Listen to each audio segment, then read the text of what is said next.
All right, guys, let me get going here. All right, welcome to the virtual lecture for Unit 5, which is Chapter 3, the endocrine system, just Chapter 3. That's a lot of info. We've got through most of it in class, but I'm going to do this so you guys have something to review. Again, long-winded lecture, so, try to fast forward through it after it gets done and focus on parts you need. You can't sit and listen to it several times over the break. That'd be pretty challenging. So let's get started here. First things first, we got chapter 3. First thing, and that starts in your book, page 251 is where the endocrine system starts. But so endocrine system, right? Glands that usually are clusters of hormone secreting cells in various organs. Okay, that's kind of like a broad definition of your endocrine system. So that includes the brain, heart, small intestines have some glands. Okay, the glands that secrete hormones that influence every cell in the body, basically, depending on what's going on. Endocrine, remember endo. Let me get my little pointer out here. Again, endo. Okay. I need this to go away. There we go. Endo, right? Oh, well. Struggle bus already, guys. Look out. Okay. Endo. Endo. Okay. Endo means what? Inside, right? Okay. So endocrine glands are ductless glands. I mean, they secrete their hormones directly into the bloodstream, where the bloodstream meets up with them, that sort of thing. So here's this just kind of big overview, right, of our endocrine glands. Hypothalamus is kind of like the junction between the nervous system and the brain and endocrine system. It kind of does a little bit of everything for both. It's kind of the mediator between the two. Pituitary, right below that. Remember, we have that broken up into an anterior and posterior, little right off the hypothalamus. That's kind of the most influential endocrine gland in the sense that it secretes the most organs. Okay. Pineal gland, also in the brain. Remember, a thyroid and a parathyroid are kind of superior to the trachea, or excuse me, superficial to the trachea. Thymus gland around the heart in the periosteum. Adrenals, the top hats of the kidneys. Pancreas, think diabetes, blood glucose regulation, and releases GI enzymes that we need for digestion. And then for male or female, ovaries or testes, our sex glands, basically. So again, this is kind of the comparison of the differences between the two systems, right? So you've got your endocrine and nervous system, again, operating, they do a lot of the same functions, but they do them in different ways, right? So if you want to know the difference, the focus is here, right? Hormones, neurotransmitters. I think the biggest difference is we're talking about bloodstream for endocrine, kind of goes everywhere, but it's a lot slower than neurotransmitters and synapse firing. Okay. So responds quickly, responds slowly. Endocrine system, long lasting effects, short lived effects. All right. Those are the big things. So responds slowly, exerts long lasting effects, and is operating through the bloodstream. That's your endocrine system. Okay. Those are the biggest things. Again, this is all about maintaining the body's homeostasis, right? Remember the word homeostasis, equilibrium, balance, that sort of thing. And again, if you see on page 252 in your book, at the body of work section at the top, there it's got kind of a body of works kind of comparing endocrine glands, how they operate, that nervous system endocrine comparison that's happening there. Okay. And there's a little section at the bottom of page 252 that says, hey, that makes sense.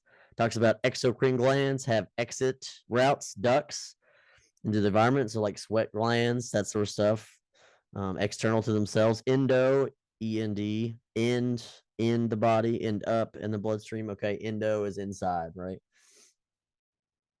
So hormone classification has two types. This is discussed on page 253 in your book. Basically, they have two types that can be classified as, or steroid hormones or non-steroid hormones. Okay. So steroid hormones are synthesized from cholesterol. So I'm not going to be able to really write this very effectively. Okay. Cholesterol is in the same family as lipids, right? As fat. Okay. Non-steroid are usually synthesized or made up of proteins or, well, amino acids, which is the foundational molecule of proteins. Okay. So protein family, non-steroid hormones, okay? So that makes sense when we talk about cholesterol or steroid hormones. That subtype of hormone can easily pass the bloodstream here, right? And this plasma membrane of a cell can go right through it, because this plasma membrane is also made up of phospholipids, if you remember, right? A double layer of phospholipids. So that being said, that means that, if this is a gatekeeper or a bouncer at the bar and the bar's in the nucleus, this steroid hormone gets a free pass because it goes up to the bouncer, and all the bouncers that hold the gate for the plasma membrane are like, oh, you're family, you're like my cousin. Sure, I'll let you right through. No need. Gets to the nucleus, and then that hormone does what it's supposed to do. Well, non-steroid hormones are not the same family type as the plasma membrane of a cell, right? They're not a lipid, they're a protein. They're bigger too. So they need to bind to a receptor here, and they start an enzyme cascade that then does the reaction they're supposed to have instead of the straight to the nucleus. They can't get to the cell wall. So a non-steroid hormone binds to the cell membrane and then uses this message system called a second messenger system. It's a cascade of processes that ultimately results in the hormone doing its effect, okay? So enzymes influence cellular reactions, producing the cell's response to the hormone. That is the kind of definition of a second messenger system. So the big difference here is known steroid hormones, non-steroid hormones. Non-steroids protein-based, steroid hormones, boom, easily pass through the gatekeepers, the bouncers, because the phospholipid barrier here in the cell membrane recognize them as, they're homie, they're whatever, and it can just fuse right through easily. Proteins can't do that, okay? So that's the biggest thing to keep in mind.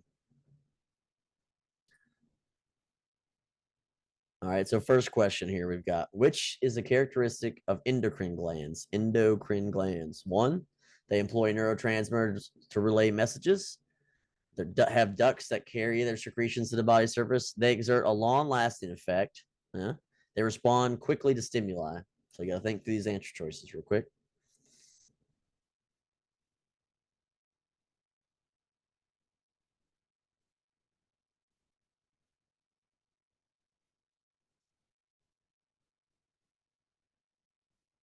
All right, let's see if you guys got it right here. Exert a long-lasting effect. So again, rationale here, employ neurotransmitters and respond quickly to stimuli. If you remember from the differences, respond quickly, that's not the endocrine system. Respond quickly and neurotransmitters, that's all nervous system, right? Endocrine system, long-lasting effects, responds slowly and uses the bloodstream. Ducts carry secretions of body surface. Well, that's exocrine glands, okay? Still somewhat part of the what people call the endocrine system, but kind of a different way of getting there, all right? Right? So exert long-lasting effects is the only correct answer there. All right, moving on. And again, here's your rationale. If you want to pause and look at that, it's from that question directly from the PowerPoint from the book. So we got a video. This is the endocrine system, part 1, the glands and hormones. So I'm having some issues with playing with sound, so I'm going to play it a different way. So I'll edit this video, and this will drop right in starting now.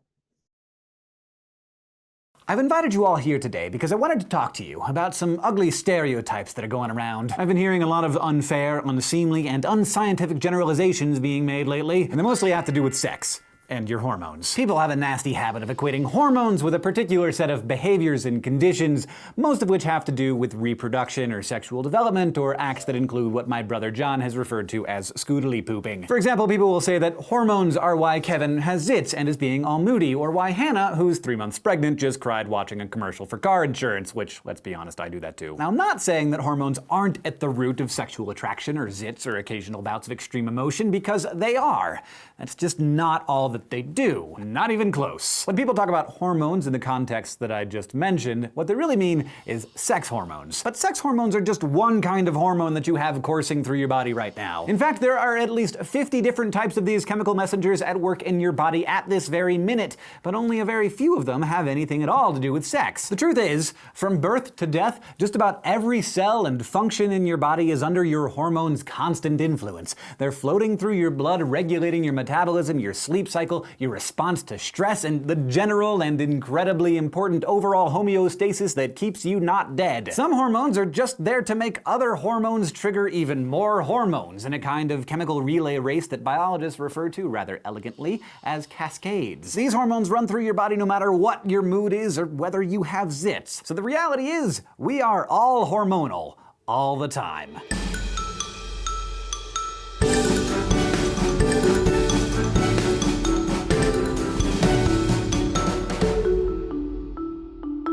Okay, to begin to understand our hormones and the endocrine system that produces, releases, and reabsorbs them, we have to step back and take a broad view. Not just by emphasizing that sex hormones are not the only hormones you have, but also by looking at how your hormones interact with your other organ systems. Because if anything, your body has two bosses, two complementary systems that are constantly shouting instructions over each other to all your bits and pieces. Both your endocrine system and your nervous system are constantly trafficking information around your corpus, gathering intel, making demands, controlling your every move. They just have totally different ways of doing it. Your nervous system uses lightning-fast electrochemical action potentials delivered by an expressway made of neurons to specific cells and organs. But your endocrine system prefers a slower, wider stream of data. It secretes hormones that travel through your blood, not through neurons, so they move more slowly, but they also produce widespread effects that last a whole lot longer than an action potential. Now, compared to your heart or brain or other arguably more glamorous organs, your endocrine system's organs and glands are kinda small and lumpy. They're also rogues. Instead of being all nestled together like in your other organ systems, these guys are scattered all over the place, from your brain to your throat to your kidneys to your genitals. A gland is just any structure that makes and secretes a hormone, and the master gland in your body is the pituitary, which produces many hormones that signal other glands, like the thyroid, parathyroid, adrenal, and pineal glands, to make their own hormones. The endocrine system also includes a few organs, like the gonads, the pancreas, and the placenta in pregnant women, all of which have some other non-hormonal functions and are made up of multiple tissue types. And technically the hypothalamus in your brain is in the endocrine club too, since in addition to all of its busy brain duties, it does produce and release hormones. So thanks to all these glands and organs, you've got these hormones diffusing through your blood doing all sorts of different things, but the thing to remember about them is that a hormone can only trigger a reaction in specific cells. They're so-called target cells that have the right receptors for it. So just like some keys can open many locks while others only work with one, so too can the hormone-target cell relationship either be widespread or localized. You're probably going to want an example of that, so your thyroid at the bottom of your throat produces the hormone thyroxine, which stimulates metabolism and binds to receptors in most of the cells in your body. But your pituitary, which is nestled all comfy under your brain, produces follicle-stimulating hormone, which helps regulate growth and trigger sexual maturity, and it only targets specific cells in the ovaries and testes. So, how do hormones bind to their target cells? Well, chemically, most hormones are either made of amino acids, including their more complex structures like peptides or proteins, or they're derived from lipids like cholesterol. And this is key because a hormone's chemical structure determines if it's water-soluble, like most amino acid-based ones are, or lipid-soluble, like steroids are. Solubility is important because your cell membranes are made of lipids. That means that water-soluble ones can't get across them, so target cells for those kinds of hormones have receptors on the outside of their membranes. Lipid-soluble hormones, on the other hand, can just basically glide right through that cell membrane, so their receptor sites are inside the target cells. Either way, when a target cell is activated, the hormone alters its activity by either increasing or decreasing some of its functions, usually with the goal of maintaining your body's homeostasis in one way or another. So, if hormones are keeping your body in balance, what's putting your body out of balance? I don't know. Could I interest you in some pie? If you have a couple of nice, generous helpings of strawberry rhubarb pie, and just to make things interesting, let's say they're a la mode, your blood glucose level is gonna go through the roof. And the pancreas regulates your blood sugar by releasing two different hormones,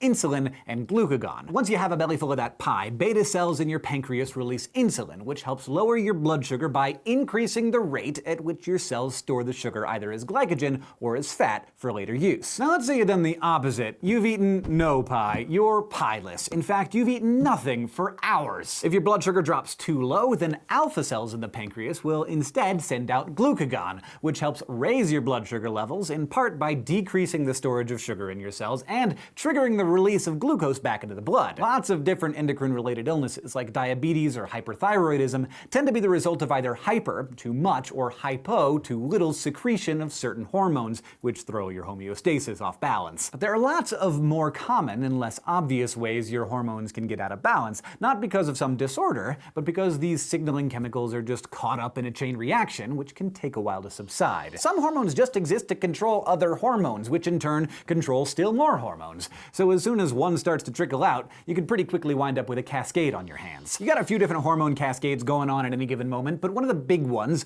one that's really worth understanding, is the hypothalamic pituitary adrenal axis, or the HPA axis, because you don't want to have to say that every time. This is a complex series of interactions between three glands that ultimately regulates lots of your body's daily processes, like digestion, sexuality, immune response, and how you handle stress. And it's complex not just because of all the glands involved, it's also one of the more crucial instances of your endocrine system coordinating with your nervous system. Specifically, it's behind that fight or flight response that everybody keeps talking about. The HPA axis is essentially the endocrine system's companion to the sympathetic nervous system. The sympathetic system, in times of high stress, does things like speed up your heart rate and direct blood away from your digestive organs and to the muscles. But many of the other effects of the stress response are carried out by your endocrine system, and getting your nervous and endocrine systems to work together in times of crisis is where the hypothalamus comes in. It's the hub of where the two systems meet. It keeps tabs on what's going on all over your body, analyzing your blood for signs that something might be off. So let's revisit our fight or flight scene from a few lessons ago,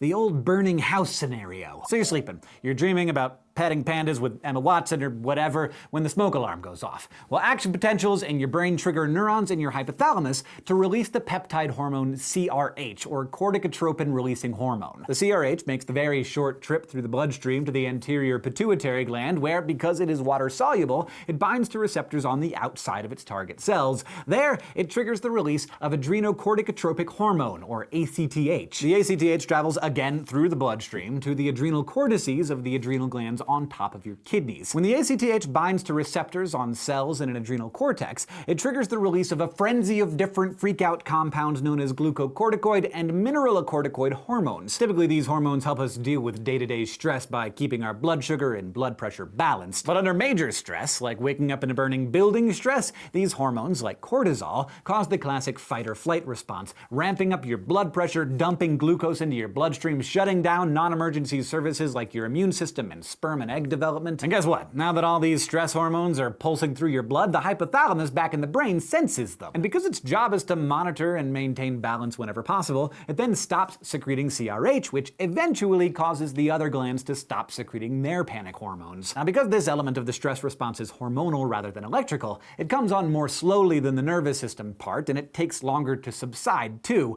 as those stress hormones linger in the blood before being broken down by enzymes. So, we're a long way from teenage crushes and zits and crying over commercials at this point, aren't we? As a lifelong owner of hormones, I hope you'll join me in dispelling the stereotypes that surround these powerful and important chemicals and give them the respect they rightly deserve. Today, we looked at the endocrine system and how it uses glands to produce hormones. These hormones are either amino acid-based and water-soluble, or steroidal and lipid-soluble, and may target many types of cells or just turn on specific ones. We also touched on hormone cascades and how the HPA axis affects your stress response. All right, hopefully that video was helpful.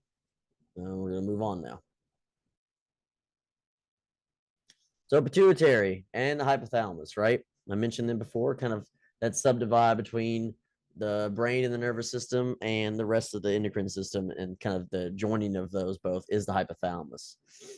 It has huge influence over the whole body, but a huge influence over the endocrine system, and it's kind of baby brother that dangles off is the pituitary gland that's subdivided into two sections, anterior pituitary and posterior pituitary. There's a stalk through this. This vein portal system that's in the anterior, and I'll mention in a second, hypophyseal portal system, and we'll talk about that. Those extra names, sorry, my dog's scratching. Those extra names, right? You don't have to worry about, because the pituitary gland has the two distinct glands, anterior and posterior, can go by these names. Anterior is the adenohypophysis, and the posterior is neurohypophysis. And it'll make more sense why those are named that way. I'm not going to use those names. You don't stress about knowing those names. The book uses them. You may see them in some technical texts, research documentation, those kind of things. I don't see it that often, so I wouldn't stress about it. Anterior pituitary and posterior pituitary will get you pretty far. So stick with that, okay? Stick with those naming schemes. So looking at the pituitary, right? You can see here's our hypothalamus here. Neurons, it's part of the nervous system. Signals from those neurons fire down to what they call this hypophyseal portal system. Is this joining of neurons and blood vessels so that basically these hormones that these are all tropic hormones that get released. And we'll look at these in a second. Okay. The good news is I'm not going to make you memorize all the tropic hormones. All right. We're about to look at some slides with them. I think that adds just too much. Okay. All the tropic hormones are basically going to come down and influence this anterior pituitary to make its hormones that then go out to its target endocrine organs or whatever. Right. So these tropic hormones made by the hypothalamus come on down this portal system, interact with the anterior pituitary, and basically act on target cells within it. And then the anterior pituitary is either going to release, suppress, whatever the hormones in the bloodstream, whatever these tropic or tropic hormones are trying to do. Okay. Let's see what else. That's the main thing. So hypophyseal portal system. I wouldn't say you'd have to memorize that as far as the definition goes, but you might see that in some answer choices on your test. You might see that again, so it's not a terrible idea to kind of know that. I'm not going to ask you directly about it, though. Okay.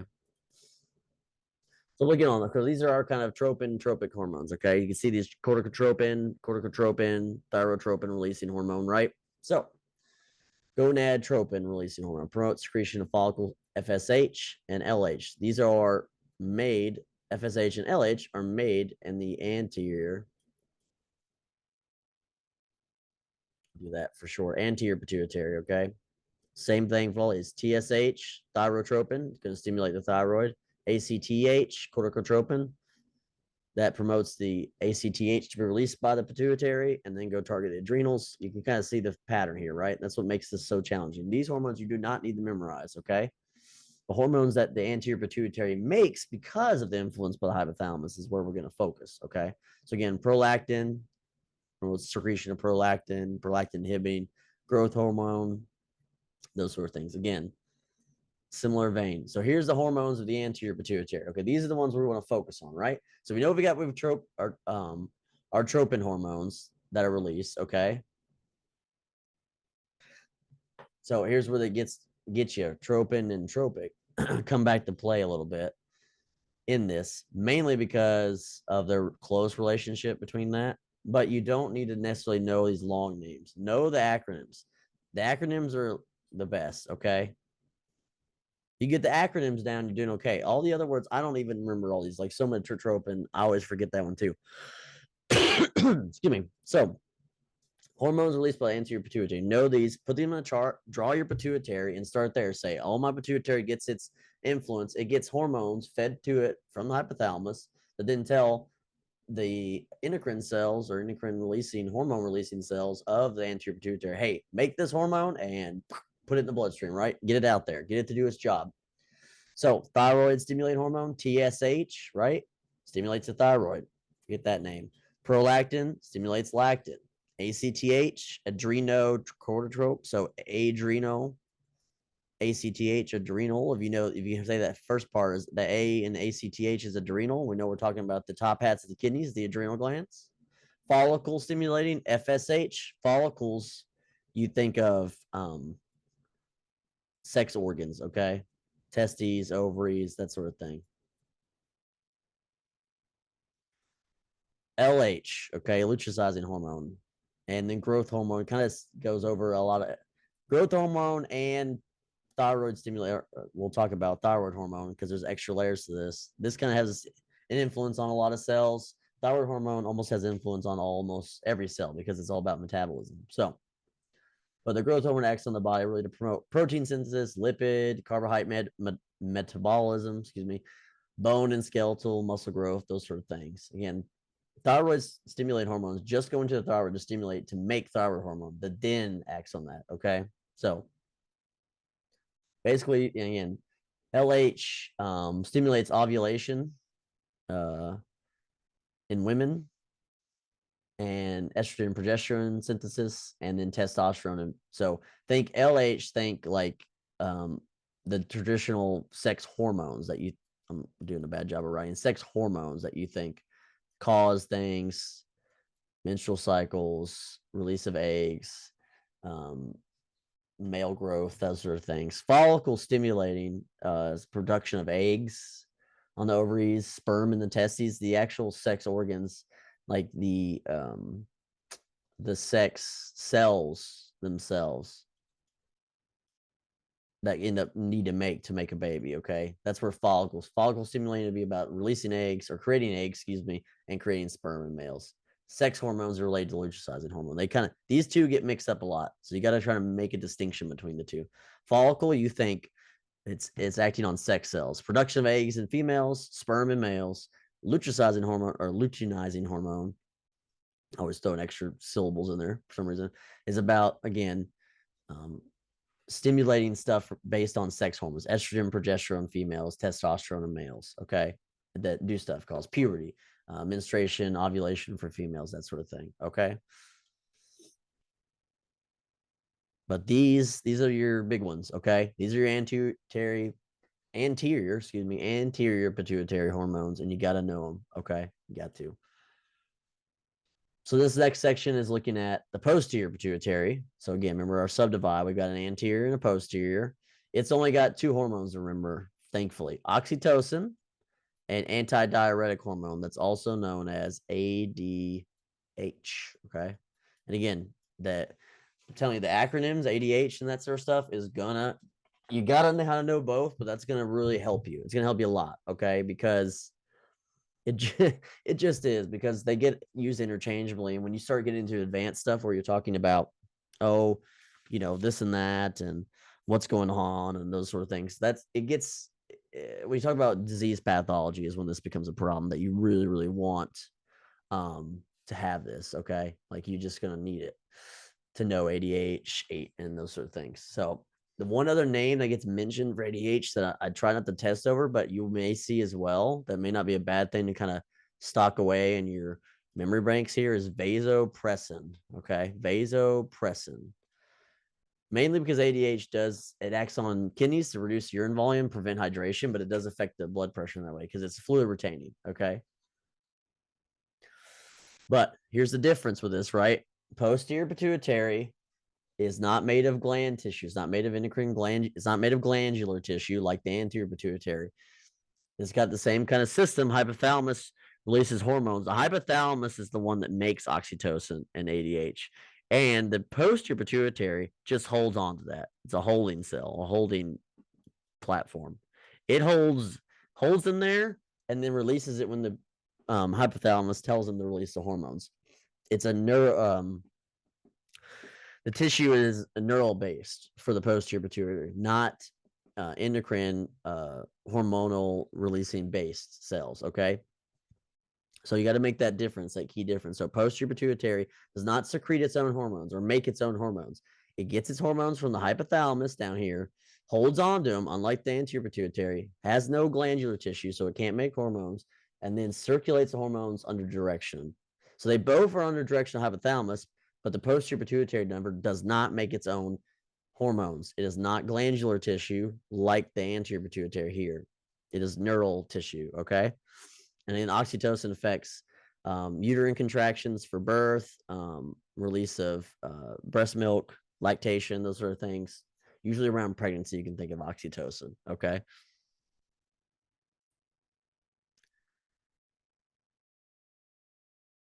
Despite its small size, the pituitary gland is actually two distinct glands. The anterior pituitary, the larger of the two pituitary glands, consists of glandular tissue. The posterior pituitary is made of neural tissue. The anterior pituitary synthesizes and secretes a number of very important hormones under the direction of the hypothalamus. The process begins when neurons within the hypothalamus synthesize various hormones. The neurons release their hormones into a system of blood vessels called the hypophyseal portal system. The hypophyseal portal system carries the hormones from the hypothalamus to target cells in the anterior pituitary. Some of these hormones, called releasing hormones, stimulate the anterior pituitary to release specific hormones into general circulation.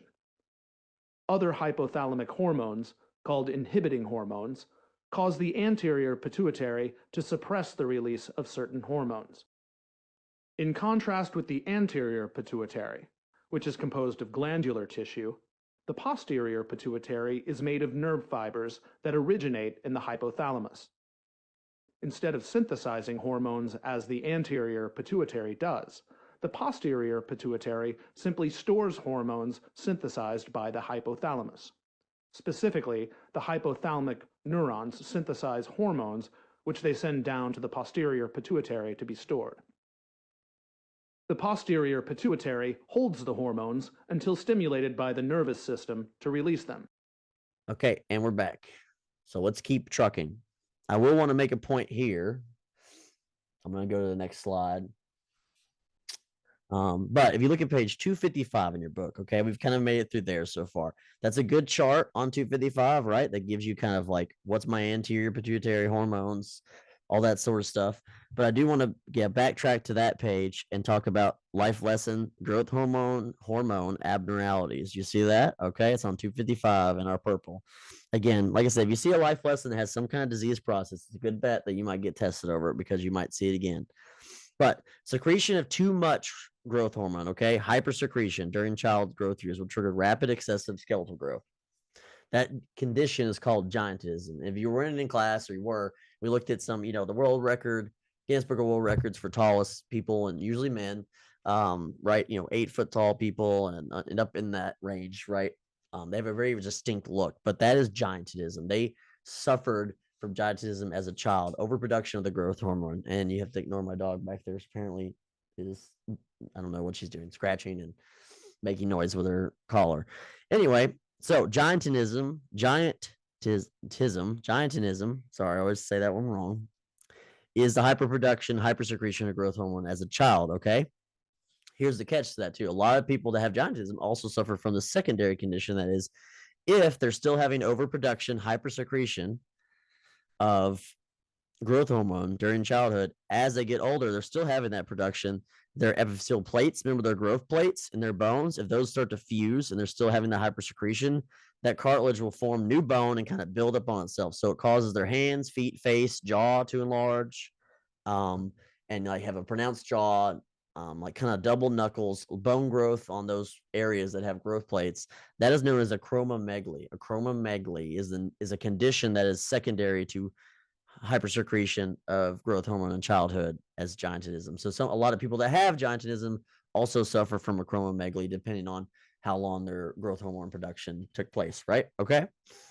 So check that out. And then the contrast to that is the opposite. Pituitary dwarfism is a hypo, low and slow, right? Hypo secretion of growth hormone. So while the child's still growing, they have kind of stunted growth, and they usually treat this with hormone injections. So not too bad if it's caught early, those sort of things, okay? So the posterior pituitary is talked about on page 256. There's a chart there too, bottom of page 256, hormones of the pituitary gland. You can check that out. It kind of gives you a big overview and gives you that. I like my charts. I like flow charts, those sort of things. So give that a try too, to kind of help you break this stuff down. All that's talking about here, this slide is talking about specifically, central nervous system and the brain triggers release of hormones, meaning the hypothalamus here, right? And it's a negative feedback loop, like we've seen before. That's how we extensively regulate hormones in our what they call the hypothalamic pituitary axis. Again, so hypothalamus to pituitary. So the page 257 discusses this. It gives you that chart. Talk about it again. If you imagine thyroid release or thyrotropin releasing hormone. So that's the hypothalamus stimulates the pituitary anterior to make TSH, thyroid stimulating hormone. That gets through the bloodstream, ends up in the thyroid, stimulates the thyroid to release thyroid hormones. Thyroid hormones stimulate metabolism across the body, most every cell. Thyroid gland has an influence on every cell in our body, because T3 and T4, the thyroid hormone or hormones, influence metabolism. They want to increase everything. That also can increase heat production. At the same time, that increase in thyroid hormone circulating gets back to the hypothalamus. The hypothalamus inhibits the release of TSH in the pituitary, and so on and so forth. And that's what that negative feedback is showing. So good to check that out again. Another question for us to ponder here. A key difference between the anterior and posterior pituitary is that the posterior pituitary what? So again, this question is asking you key difference between anterior and posterior pituitary is that the posterior pituitary, one, consists of glandular tissue, two, secretes hormones under the direction of the hypothalamus, three, receives hormones from the hypothalamus via the hypophyseal portal system, four, stores hormones released from the hypothalamus. So I'll give you a second to look that over.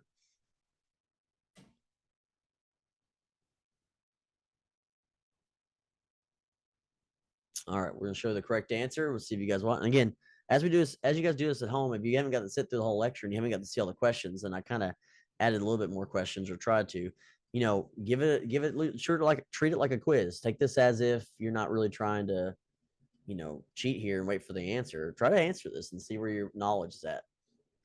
These are supposed to test your knowledge. So correct answer is 4. Stores hormones. I don't know why I can't say hormones tonight. Released from the hypothalamus. So if we look back, consists of glandular tissue. Well, that's definitely not wrong. Again, it's asking a key difference between these two.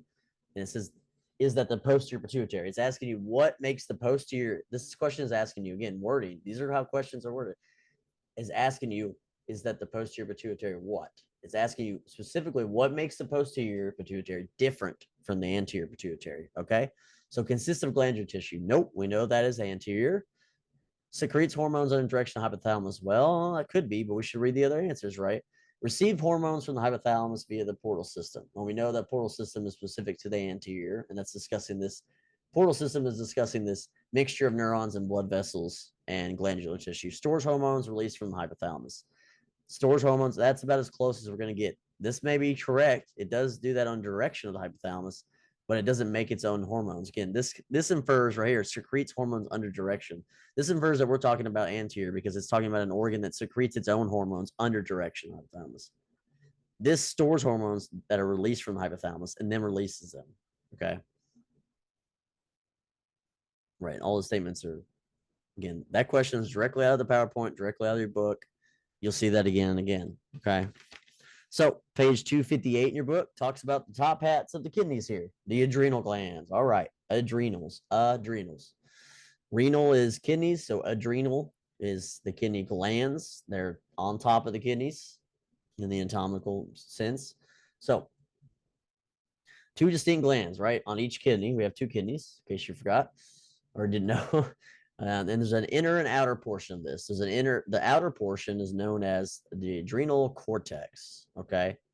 So the adrenal cortex runs along here, the outside layer. Then there's this middle layer or inner layer known as the adrenal medulla. Okay.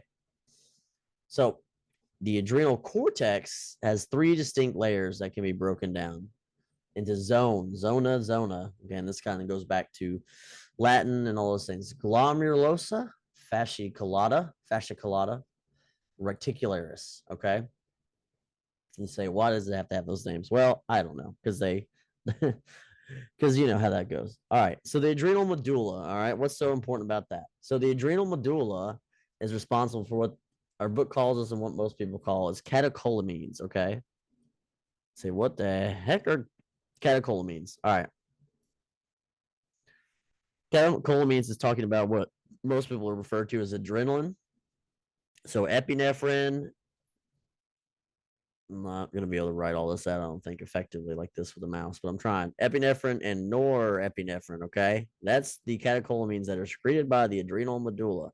You see these catecholamines, you think the fight or flight response, okay? Again, run, fight, instinct, increase heart rate. Okay, prepare the body for physical activities. What our book's talking about: increase heart rate, increase blood pressure, stimulate our airways, our bronchioles to open up, maximize blood flow, those kind of things. Our catecholamines and the adrenal medulla also has a role, okay, and boost glucose levels. We need it to.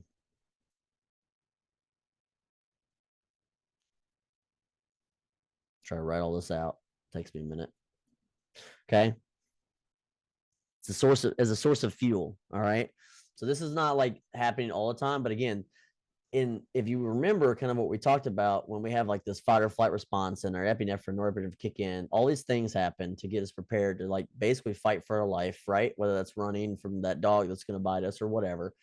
Well, in that instance, we don't have time to build up, a normal workout routine and kind of burn off what we're supposed to be burning off. We can jump straight to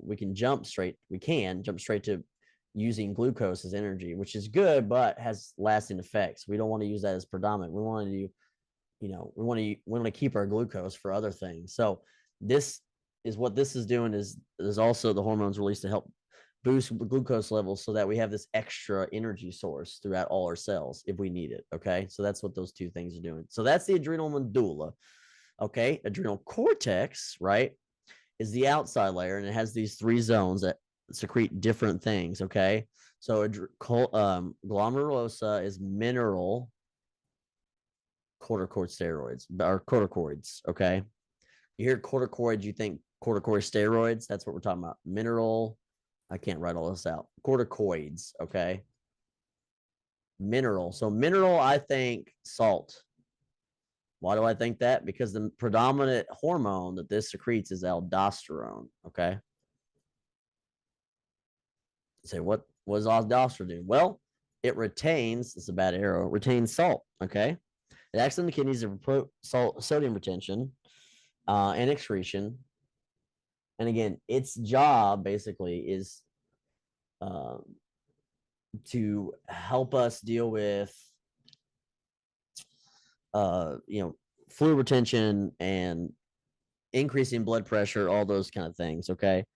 So aldosterone is a principal hormone, a principal mineral corticoid that is produced by the zona glomerulosa of the adrenal cortex. Okay. So zona fasciculata, principal hormone, is cortisol. And I know the adrenal glands are tough because of all these names. Cortisol is a principal hormone. These are known as what a book calls the gluca, which I wish glucocorticoids would have been part of the glomulus G and G, but we're not that lucky. We're just not. Okay. Glucocorticoids, the principal one of the glucocorticoids, again, you think overarching, we're talking about these are our natural steroids. Not the ones you inject to be a bodybuilder or something, but these are natural steroids. Glucocorticoids, cortisol. So stress response is its big thing. Okay, like the long-acting stress, like the stress of job interviews and the stress of tests and those kind of stress. Okay, similar reactions to increasing boosting glucose levels, similar reactions as the catecholamines, but not as fast. Okay, it also has big thing is stress response and inflammatory.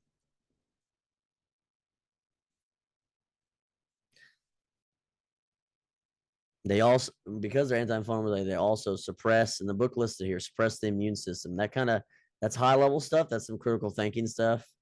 But you will see that as far as in the nursing program, and as a nurse, you see these kind of things that make sense. And that's why giving synthetic steroids to people, for whatever reason, we're trying to treat something specific that requires steroids, especially steroids in the form of glucocorticoids. We worry about immune suppression. Okay.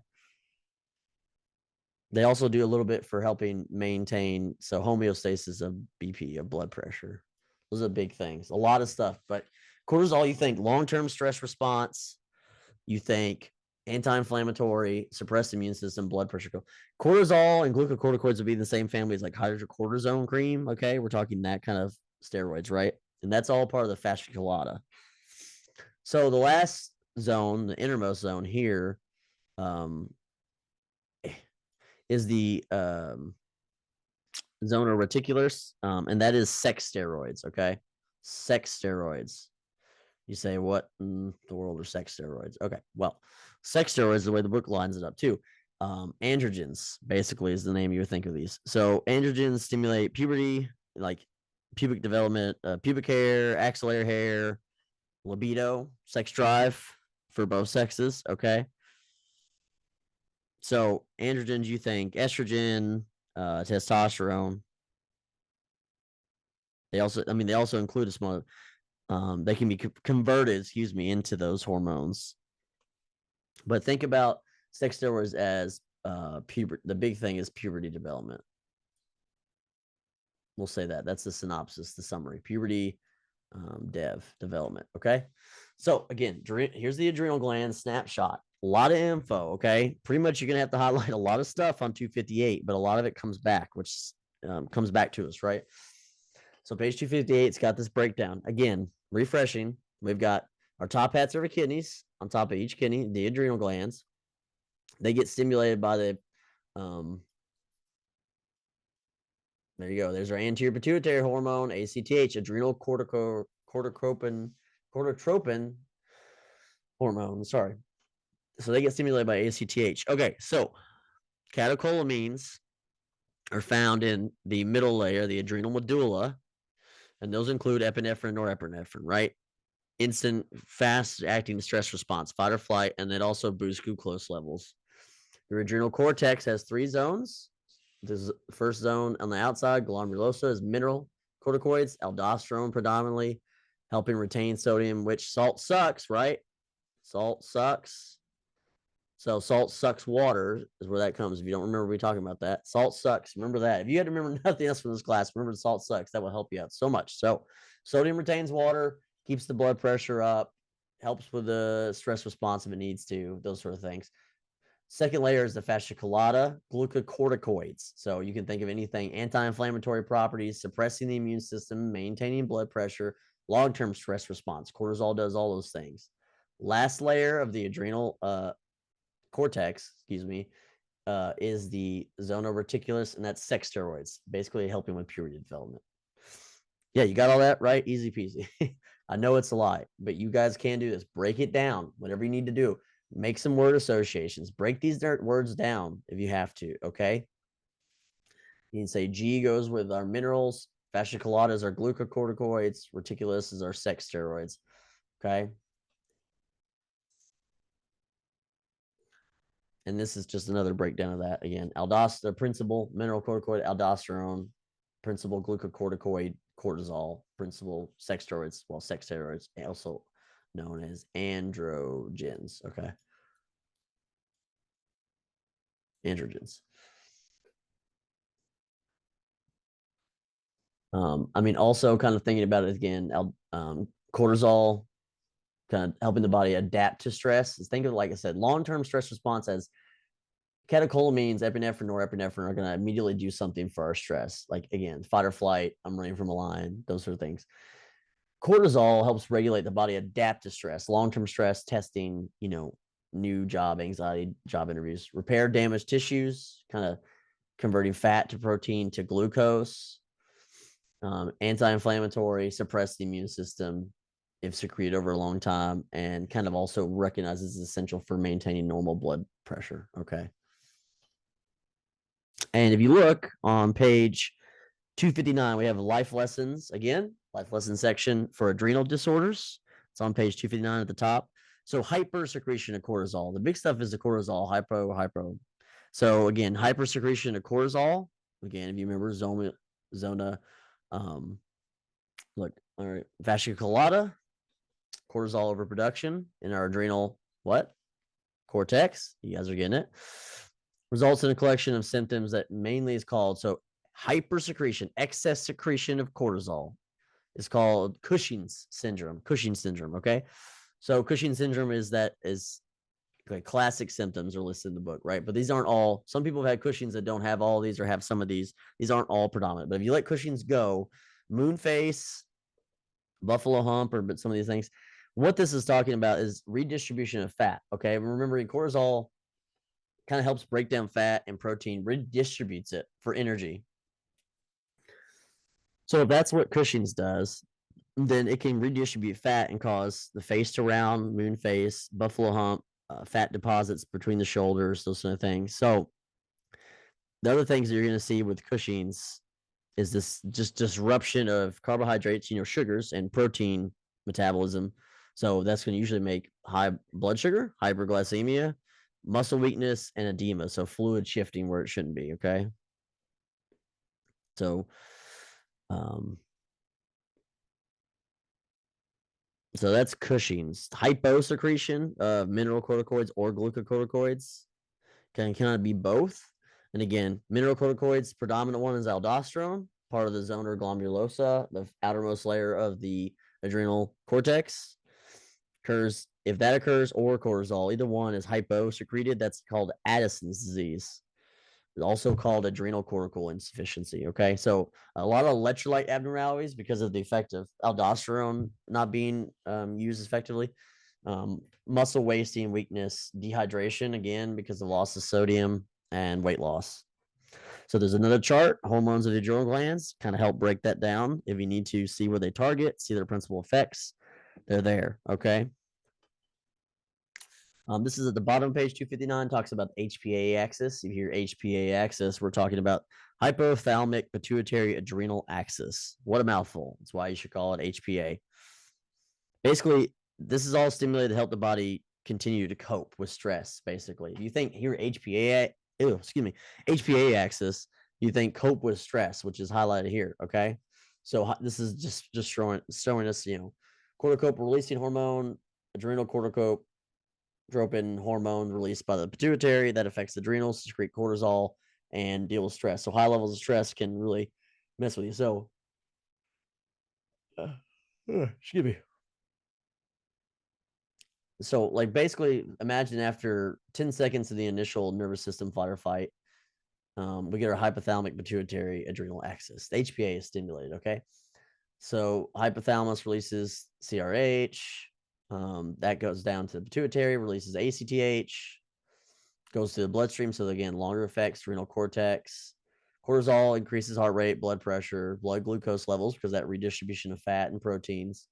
So chronic low levels of stress keep this HPA axis kind of just going, right? And then health suffers. So because that redistribution of fat and usually going to increase blood sugar, that could cause diabetes, obesity, cardiovascular disease, depression because of the way the mood feels for that. So any issues with, again, Cushing's syndrome, excess secretion of cortisol, high stress can lead to all these things. So that's what's talking about with the HPA axis. I think the biggest thing is just saying, if you hear HPA axis, know we're talking about the hypothalamus, pituitary, adrenal, and this axis is usually talking about response to low levels of stress. Does that make sense? If that's what we're talking about here, okay. So we got a video from Zero Science that talks about the HPT axis. So the HPT axis is the hypothalamus, pituitary, thyroid axis, and I think this is a good one to highlight too because we're about to go into the thyroid in a minute after we talk about the pineal gland and the thymus gland. So I'm actually probably gonna change the placement of this. So we're gonna come back to this and I'll cut this in and post edit. Okay. So let's talk about page 260, the pineal gland. Simple enough. The pineal gland produces melatonin. Okay. Melatonin rises and more active when sunlight is gone, basically at night when there's no sunlight. That's why blackout curtains help if you're sleeping during the day, that sort of thing. Your body naturally, as it gets dark, secretes melatonin, makes you more tired, and that falls off during the day. So you hear pineal gland, it's in the brain, pretty located around the thalamus, and it secretes melatonin. Okay. That's about all you need to know about that. There's a life lesson section there. It talks about seasonal affective disorder. I think it's interesting. I don't think I have any direct questions on that, but it's not a bad thing. Seasonal affective disorder is basically saying, right, most people are in a sadder mood because their melatonin secretions overproduction. They're more tired when it's wintertime. Okay. When it's seasonal. Wintertime, right? What's the time changes, right? It gets dark at 5. It's dark in the morning. It's always dark. So that's kind of where that comes from. The other gland we want to talk about that is mainly more a part about our immune system as an adult and even as a child, but is still technically endocrine tissue, is the thymus because it does produce a hormone. So the thymus gland secretes thiomycin and thymoprotein. Biggest thing is you hear thiomycin. Basically for thymus, you need to know it secretes those two hormones, and its big role is development in our immune system. Okay. So the thymus is a big part of the immune system. In children, the thymus gland is large. So about puberty, though, it starts to shrink.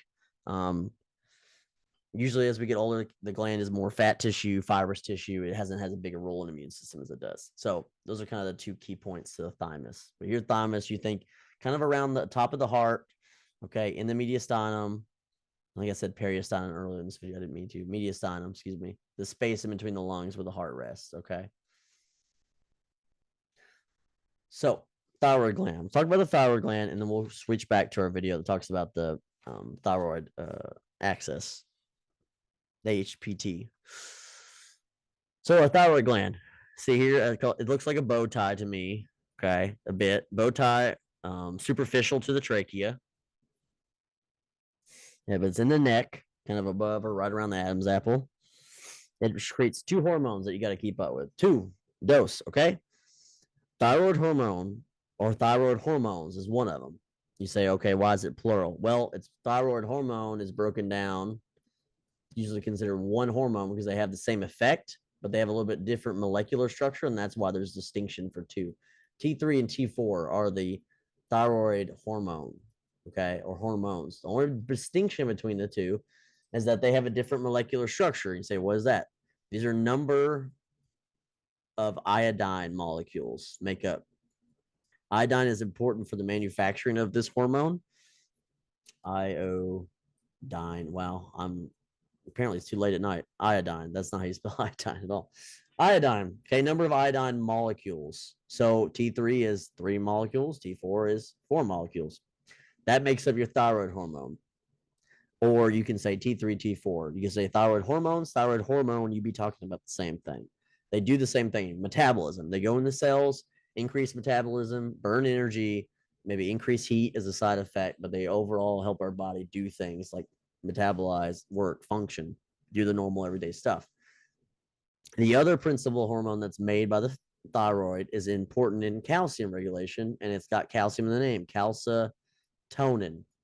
Calcitonin, okay? So this is secreted in response to rising blood levels of calcium. So what that means, so calcitonin is released. Its ultimate end job is it wants to decrease calcium blood levels, okay? It's secreted in response to high blood levels. So calcitonin, you got to remember this inverse, and we'll talk about the parathyroid gland and its hormone. So again, overall effect, there's a fast fact at the bottom of 261. T3, it talks about the abbreviations for T3 and T4, iodine atoms. So again, you hear about you need iodine to make these hormones. Well, if you have an iodine deficiency, what do you think is going to suffer? Your thyroid gland, right? Your thyroid gland can't make its appropriate hormones if it doesn't have enough iodine, if there's a dietary deficiency or some other factor, okay? And also at the bottom of that section, talks about the body of work, just the overall effect of thyroid hormone is increase the body's metabolic rate. So increase heat production, those sort of things, strength of contractions, all that sort of stuff. It also promotes development of bone, nervous system, skin, hair, nails, teeth, just about everything you can think of. Okay. And this is just a zoomed in picture that's on your book on 261. That's just showing you like the glands or the zoomed in picture of a cutout of the gland and how they work. I'm not too concerned with that. Okay.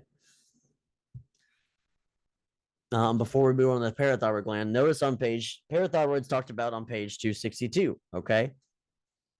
Well, I want to highlight that we have some thyroid disorders on 262 in a life lesson. You would go ahead and highlight that for sure. The number of significant disorders developed from hyposecretion thyroid hormone. Okay. So if a child is the first one that you would highlight, as a child is born without a thyroid gland, lacking of it, okay, that's cretinism. Okay. So stunted growth, stunted sexual development, a low metabolic rate, so high weight gain, mental handicaps, all associated with born without a thyroid gland, okay? And that's cretinism. Hypersecretion of thyroid simulates all the body's metabolism, right? Just everything's up and going. That condition is called Graves' disease. Graves' disease is means more production, secretion of thyroid hormone. Usually an autoimmune disorder, which means the body's attacking itself. So unexplained weight loss, like you're not trying to lose weight, you lose weight, increased heart rate, nervousness, and then the kind of inline symptom is exothalamus. That's protrusion of the eyes, swelling, basically the tissues right behind the eye. Basically that condition particularly targets the tissue that's right behind the eye, causes the swelling, okay? That's exothalamus. So that's the distinct symptoms of Graves' disease, right? On the other hand, some of the other stuff to notice there is the term simple goiter. down there as well. So a dietary deficiency of iodine, right? Like I mentioned, no iodine or not enough iodine, I can't make my thyroid hormone. Well, in that scenario, your thyroid hormone will enlarge. It's an attempt to kind of like beef up and try and make as many thyroid hormones as it can with as little iodine as it can. And that's called a goiter. Okay. It just kind of keeps secreting its hormone. And basically it keeps getting stimulated because our body reads, hey, we don't have enough thyroid hormone. And the hypothalamus says, okay, gotcha. Keeps releasing thyroid stimulating hormone. But if you don't have enough iodine, doesn't matter how much TSH gets released, the thyroid gland can't do what it's supposed to do. And that's why it enlarges and becomes a goiter. Okay. That's thyroid enlargement, a goiter. Okay. So I'm going to backtrack now. And we're going to go back to the video from Sievert Science that talks about the HPT axis here.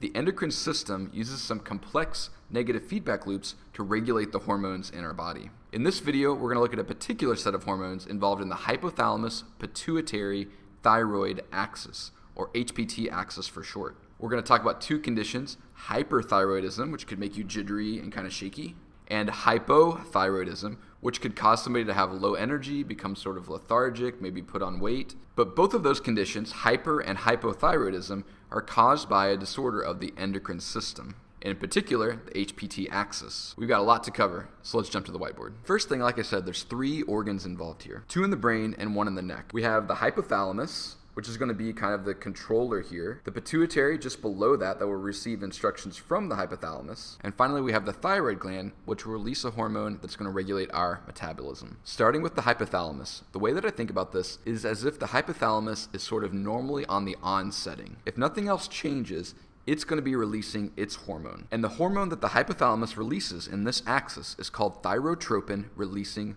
hormone, or TRH for short. Like I said, the hypothalamus is sort of on, and it's going to release its hormone unless it's told not to by something else. So it's going to release TRH, or thyrotropin releasing hormone, and that hormone is going to move from the thalamus down to the pituitary gland, and it's going to be excitatory, meaning that it's going to tell the pituitary gland to release its own hormone. TRH has an excitatory or stimulatory effect on the pituitary gland. In the diagram, I represent that with the circle and the plus sign in the middle. TRH is basically telling the pituitary gland, yeah, go ahead, do the thing that you're thinking about doing, release your hormone. The TRH will bind to the receptors and stimulate the pituitary gland to release its own hormone. Now, the pituitary gland, once it receives this input from TRH, it's going to release its own hormone, which is called TSH, or thyroid stimulating hormone. Now, I love the name of this hormone because it tells you exactly what it does. Thyroid stimulating hormone, get this, stimulates the thyroid. Pretty self-explanatory. Thyroid stimulating hormone is a thyrotropin. Let's break down that term. Thyro refers to the thyroid gland, and tropin just means it targets. So a thyrotropin is a hormone that targets the thyroid gland. TSH is a thyrotropin because it targets the thyroid gland. So why is TRH a thyrotropin releasing hormone if it doesn't target the thyroid gland, right? TRH targets the pituitary. Well, we call it thyrotropin releasing hormone because it causes the release of a thyrotropin, or in other words, it causes the pituitary to release TSH. Therefore, TRH is a thyrotropin releasing hormone. In the diagram, I represent TSH with green triangles. TSH, which is released by the pituitary gland, will travel through the bloodstream until it reaches the thyroid gland here in the neck. Again, this is a stimulating or excitatory effect, which is going to cause the thyroid gland to produce its own hormone. It also generally causes the thyroid gland to grow or increase in size over time. A lack of thyroid stimulating hormone would cause the thyroid gland to get smaller and diminish over time, and too much TSH would cause the thyroid gland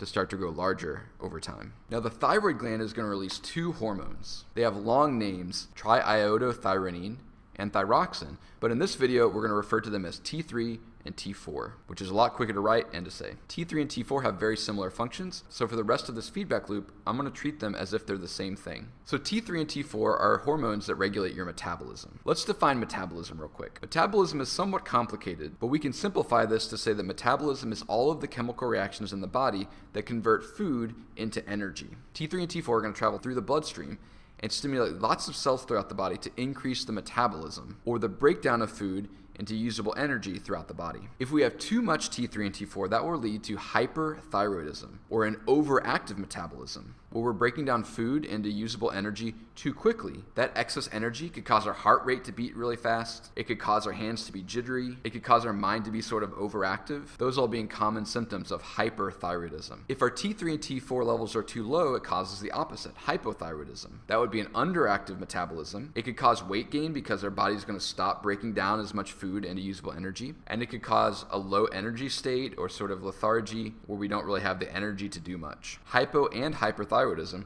can both be debilitating diseases, even though they have opposite effects. So T3 and T4 will travel throughout the body and stimulate our metabolism. But how does our body regulate this? What prevents our metabolism from being too high? Earlier I said we'll treat the hypothalamus as if it's sort of always on. Well, if it's always releasing TRH, making the pituitary gland always release TSH, and therefore making the thyroid gland always release T3 and T4, why do we all not have hyperactive metabolisms? Well, T3 and T4 has another function, which is to inhibit the previous glands.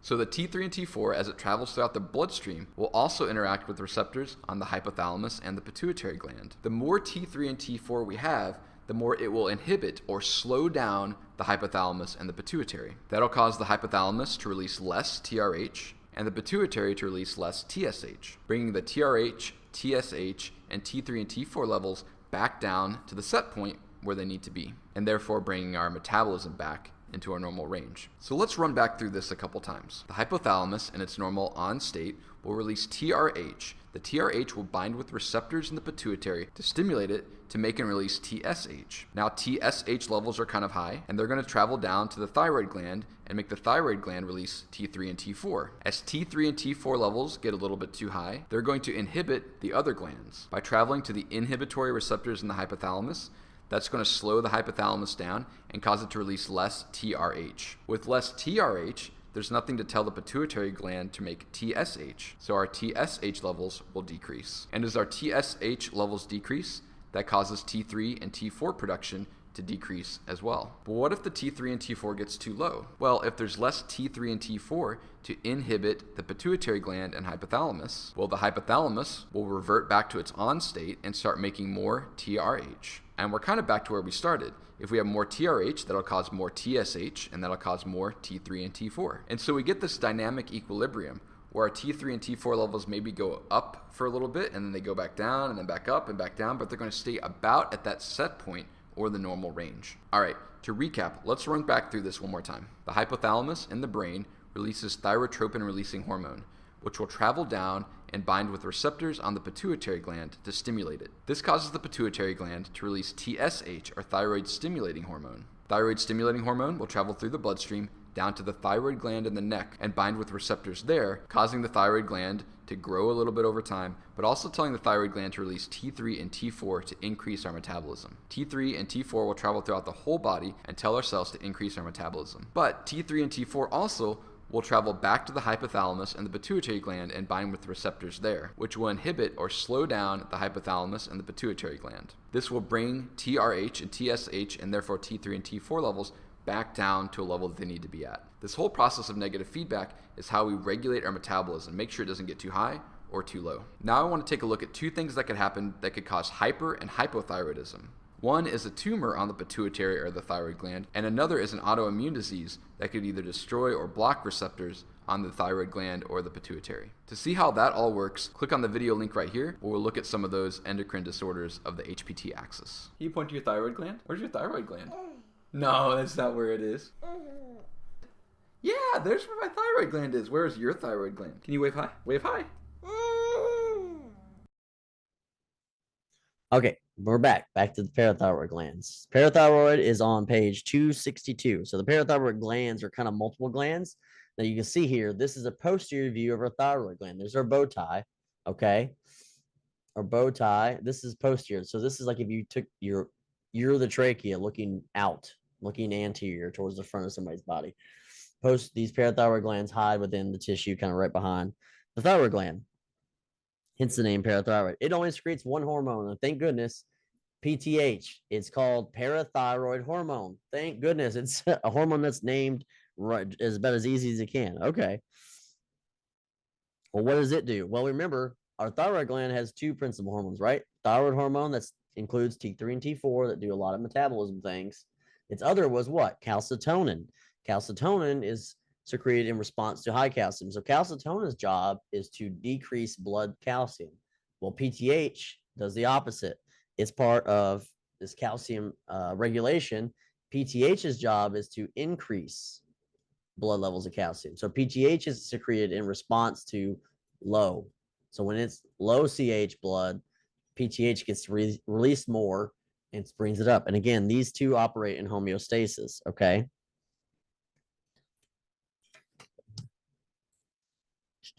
Okay, so also, so basically how does that work? Well, parathyroid hormone or PTH basically inhibits new bone formation and stimulates the breakdown of old bone. So breaking down old bone gives us calcium and phosphate. It moves out of the bone and into the bloodstream. Okay. Or the opposite, calcitonin kind of basically helps promote building new bone, pulling calcium and phosphate out of the bloodstream because they're related and building new bone. So that's how calcitonin is going to decrease calcium. PTH increases it by doing the opposite, breaking down old bone, releasing calcium and phosphate into the bloodstream. And it also encourages the kidneys to reabsorb calcium and an activation of vitamin D so that our intestines absorb as much calcium as needed. That's his big thing. But overall, looking at the regulation here, this chart, right? This is kind of where you want to know. You just want to know the big difference. Hearing words calcitonin and parathyroid hormone and no. So again, let's say for some whatever reason, my blood calcium levels are extra. They're above normal. Calcitonin is released by the thyroid, pulls calcium from blood, stores it in bone, makes some new bone. Their blood calcium levels decrease. Now we're normal. Everything's hunky dory. Well, for whatever reason, my blood calcium levels increase. Calcium moves to bones, kidneys, intestines. Or excuse me. For whatever reason, my blood calcium is decreased now. Deficiency, meaning I don't have enough. PTH release, and its job is to go back to those bones and dump all the calcium and phosphate back out of the bones as it can to increase blood levels. Also gather it from the kidneys, gather it from the intestines through the activation with vitamin D, whatever it needs. But its goal of PTH is to increase blood calcium to normalize it. Okay. Parathyroid hormone is the main hormone the body uses to maintain normal levels of calcium in the blood. Calcitonin, which is secreted by the thyroid gland, has an antagonistic effect on the parathyroid hormone. The interaction of these two hormones helps the body achieve calcium homeostasis. If blood calcium levels rise too high, the thyroid gland releases calcitonin. Calcitonin causes calcium to move from the blood to bone. This causes blood calcium levels to decrease and blood calcium levels to normalize. If blood calcium levels drop below normal, the parathyroid glands release parathyroid hormone. Parathyroid hormone causes calcium to move from the bones, the kidneys, and the intestines to the blood until blood calcium levels become normal. Okay, we're back. There's a little bit of our books video showing us kind of again, calcitonin, parathyroid hormone. You think calcium regulation, and you think through that. Okay. So here's a question for you: which endocrine gland has a role in major? Oh, that's bad wording. What endocrine gland has a major role in the immune system? Thymus, thyroid, pineal gland, or number 4, the pituitary gland? Give you a second to answer that. Don't know how my wording got so bad on that, and I missed this wording on the first time through, which is interesting.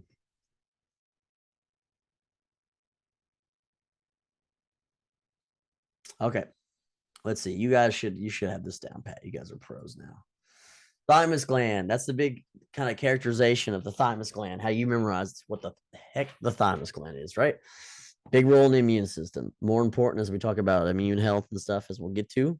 I think chapter 17. But answer is number 1, the thymus gland. Okay, here's your rationale again. Hormones secreted by the thymus have a role in the development of the immune system, making it part of the endocrine and immune systems. Other glands are not any part of the immune system. That's how you rationale that. So this is the endocrine system part 2 from Crash Course. Again, I love this guy. They have good animations. It's a good good production they do. This kind of talks through hormones, cascades, HPT as well. Just some extra stuff. I think it's just good to have all the information we can, and talks through thyroid disorders, which is helpful. Okay. So I'll let this video play and then get back to you guys.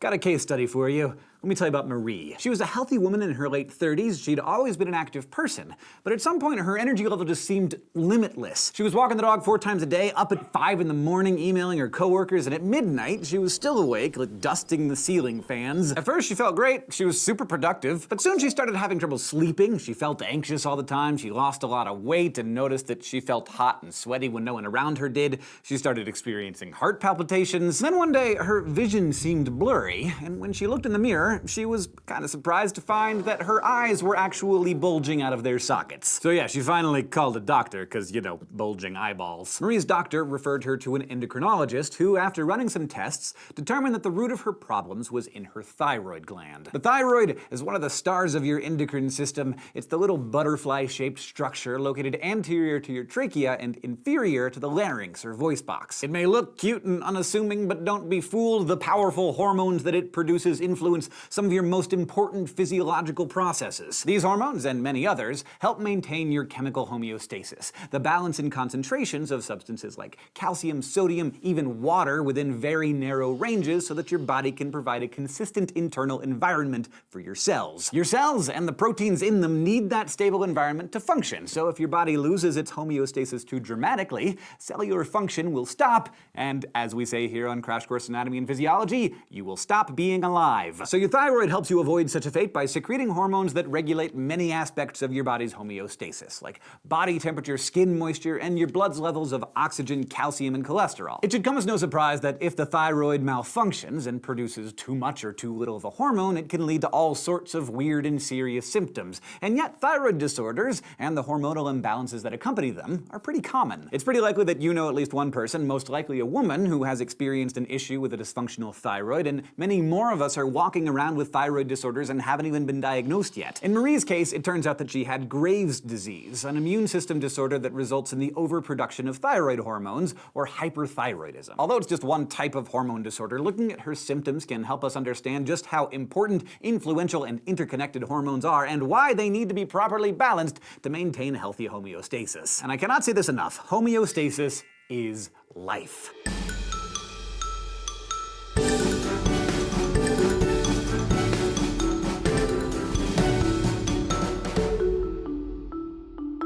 Last time, we talked about hormone cascades and how a lot of the hormone activity that's bubbling along inside of you is the result of one kind of hormone bossing around the cells that produce another kind of hormone. These pathways typically start with an internal stimulus, often coming from the hypothalamus or pituitary gland, and end in the target glands that release hormones into the blood to get the real work of living done. We've seen how this kind of cascade controls your body's stress response through the hypothalamic pituitary adrenal axis, or HPA axis. Basically, your brain tells your hypothalamus to tell your pituitary to light a fire in your adrenal cortex, and in no time they've shut down digestion, released a bunch of energy, increased your blood pressure, and everything else you need to either fight or flee. And that's great! Your HPA axis is super useful when you are under stress and need to take action. But you do not need your adrenal cortex spouting off all the time. The truth is, much of the more basic, more fundamental business of everyday life is carried out by a different kind of cascade. It's the hypothalamus pituitary thyroid axis, or HPT axis, and it's what sets the thyroid gland into motion so it can regulate just about everything related to your homeostasis. For example, let's say you're caught outside on a cool day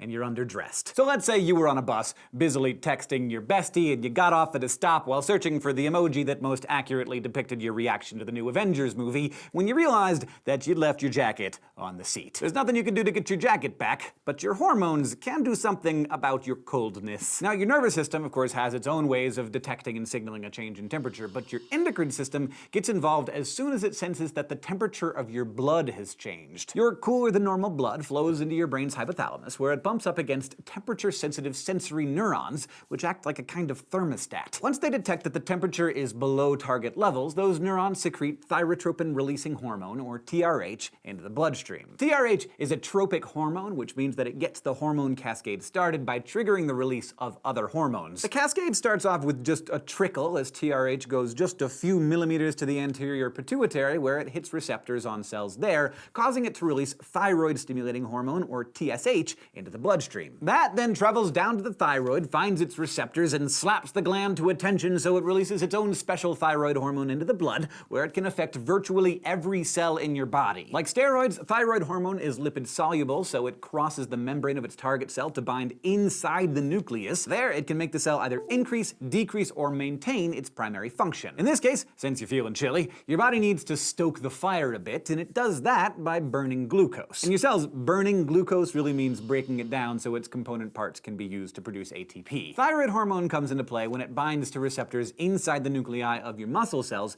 triggering the transcription of DNA that makes the enzymes to break down that glucose. With more of these enzymes flowing around, more glucose is being broken up and more ATP is being produced, which is all a long way of describing the process that we call metabolism. But since the thyroid has increased the amount of chemical reactions going on, it also increased the amount of waste heat that's being generated. So this process has a calorogenic or heat-producing effect that helps warm you up. Now, whether or not you happen to forget your jacket on the bus and found yourself shivering on the way to work, your thyroid hormone produces all kinds of other effects as well, like maintaining your blood pressure, promoting the growth of tissues, and triggering the secretion of digestive juices to keep food moving through your digestive tract, just to name a few. So, thyroid hormone for the win, right? What's not to love? Well, what's important about the whole HTP axis is not just how it works, but also how it knows to turn off.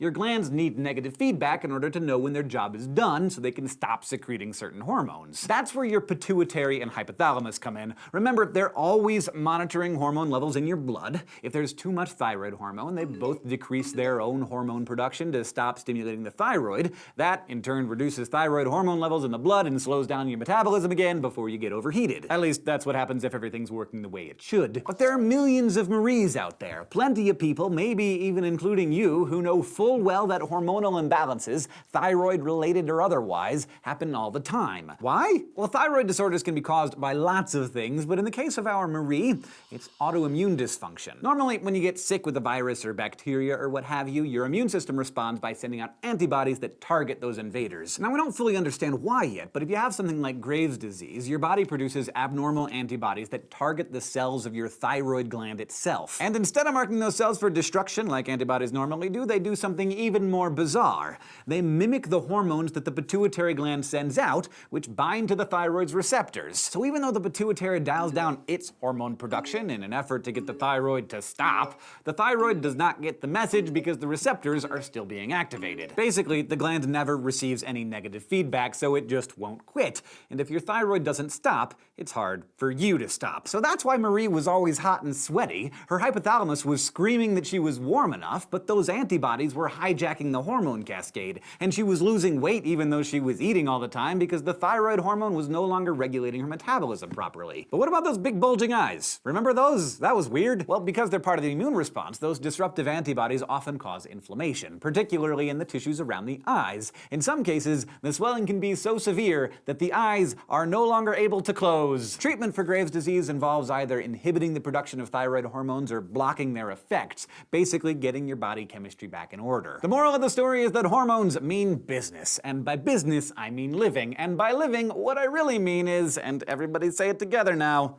homeostasis. In addition to learning to respect your hormones and thanking them for helping you live, hopefully today you learned something about chemical homeostasis and took away a greater understanding of hormone cascades. Specifically, we looked at the hypothalamus-pituitary-thyroid axis, or HPT axis, and all the ways your body can suffer when that system, or your hormones in general, get out of whack. Okay, so we've kind of wrapped up a lot of stuff so far, right? We've talked about the anterior pituitary, pineal gland, I'm jumping around, adrenal gland, which can be complicated, or posterior pituitary, so we backtrack, thyroid gland, parathyroid gland, and its role in body and the calcium regulation and overall the endocrine system. So let's get into kind of towards the end here, but not the last bit, but the last big thing. Oh, one thing I wanted to mention too is that we've talked about calcium abnormalities and stuff. Page 264 in your book, 264. That's a good page.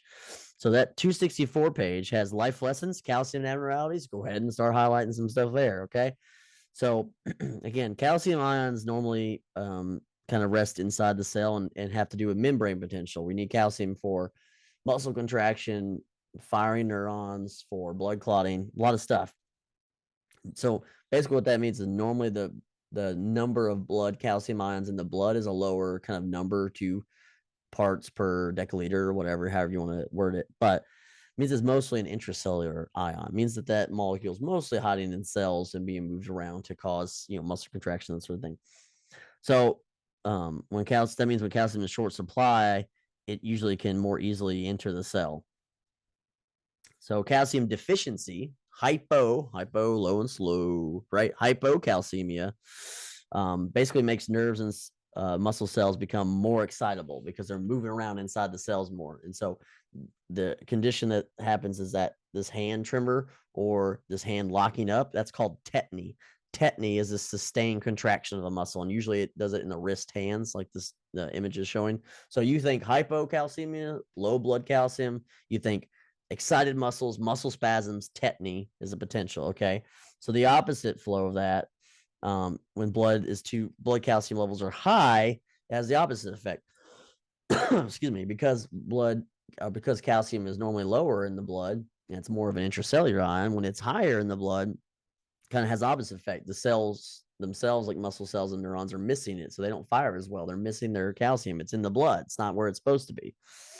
So when that, you can think of the opposite effect. Hypercalcemia, meaning hyper levels of calcium in the blood, blood, is muscle weakness, sluggish reflexes, and even severe cases, cardiac arrest. But that can go with almost any electrolyte.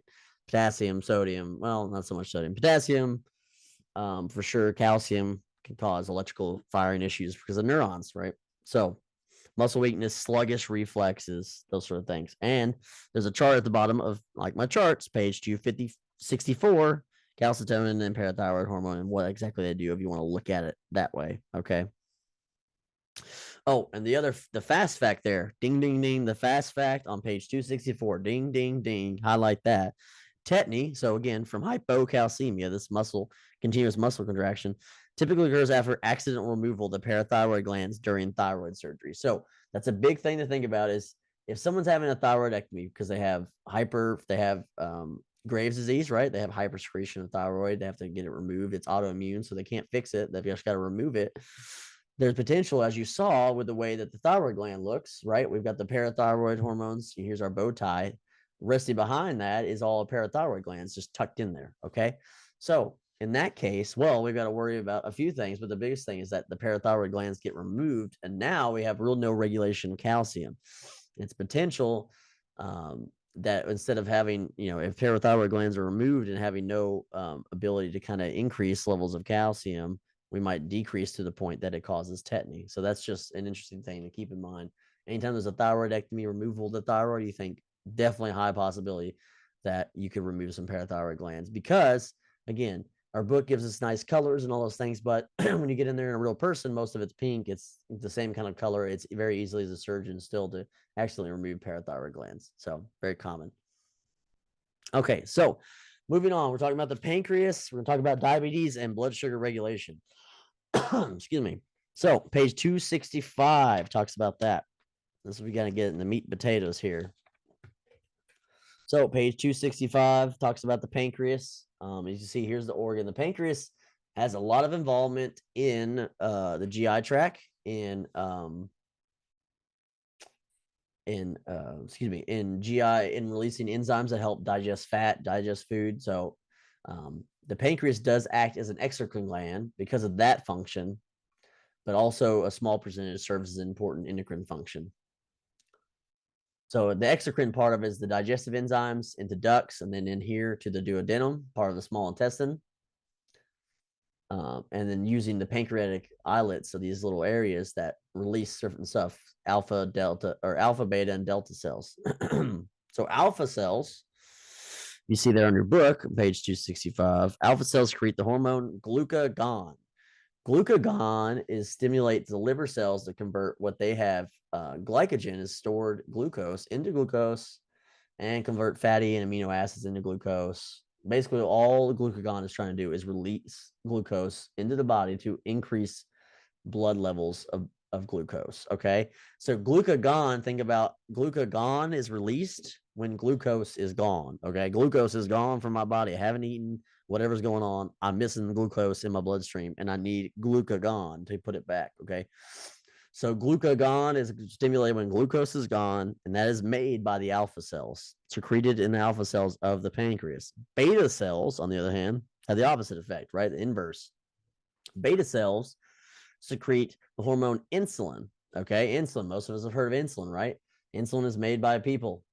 Generally, there are synthetic forms, but insulin, we make it ourselves. So insulin, basically, as you think, is the opposite effect. Insulin is released to bring down blood sugar levels, especially after eating a high carb diet, high carb meal, those kind of things. Okay.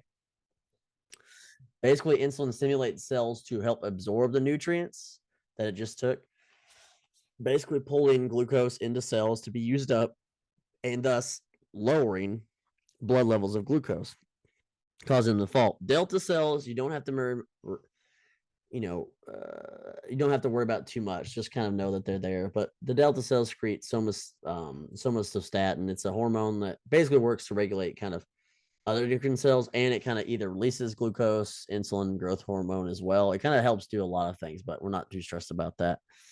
So the biggest thing from that is knowing the difference between alpha and beta cells, what they release, and that the pancreas can act as an exocrine organ in the GI function, but also acts as an endocrine organ. It does both. Okay.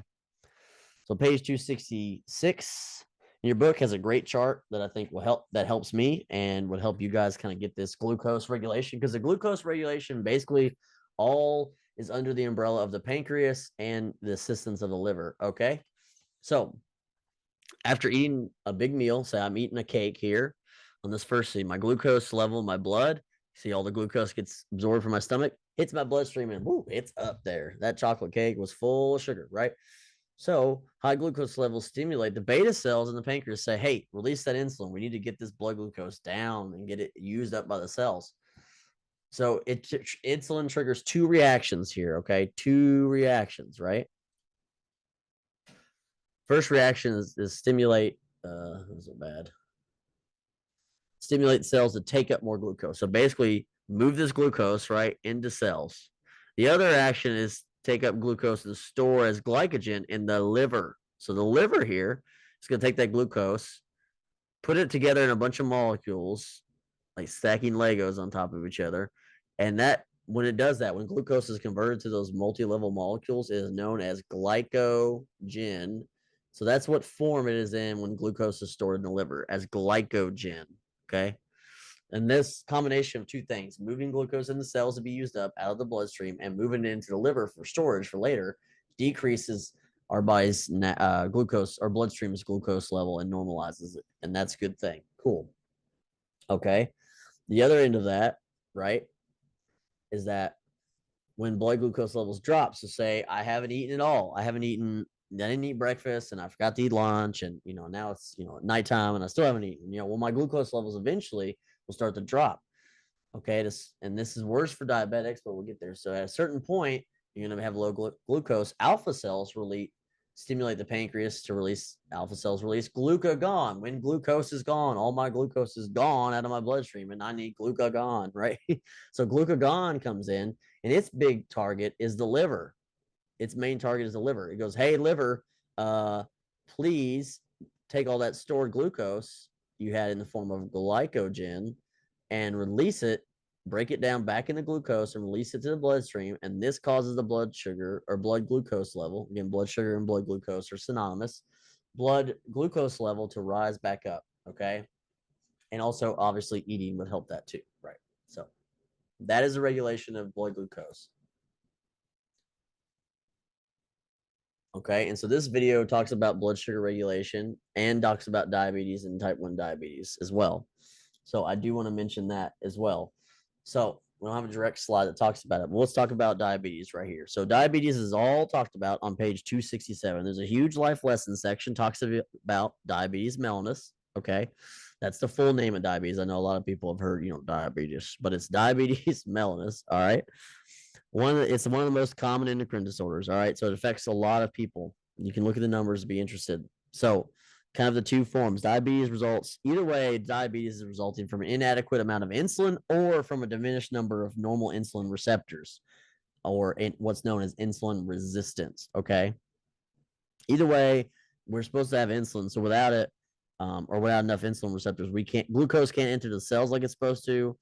And that is going to deprive their main energy source. And also that means glucose builds up in the blood, which is known as, high blood glucose, high blood sugar, known as hyperglycemia. Again, hyper, high, glucose, semia or emia is blood.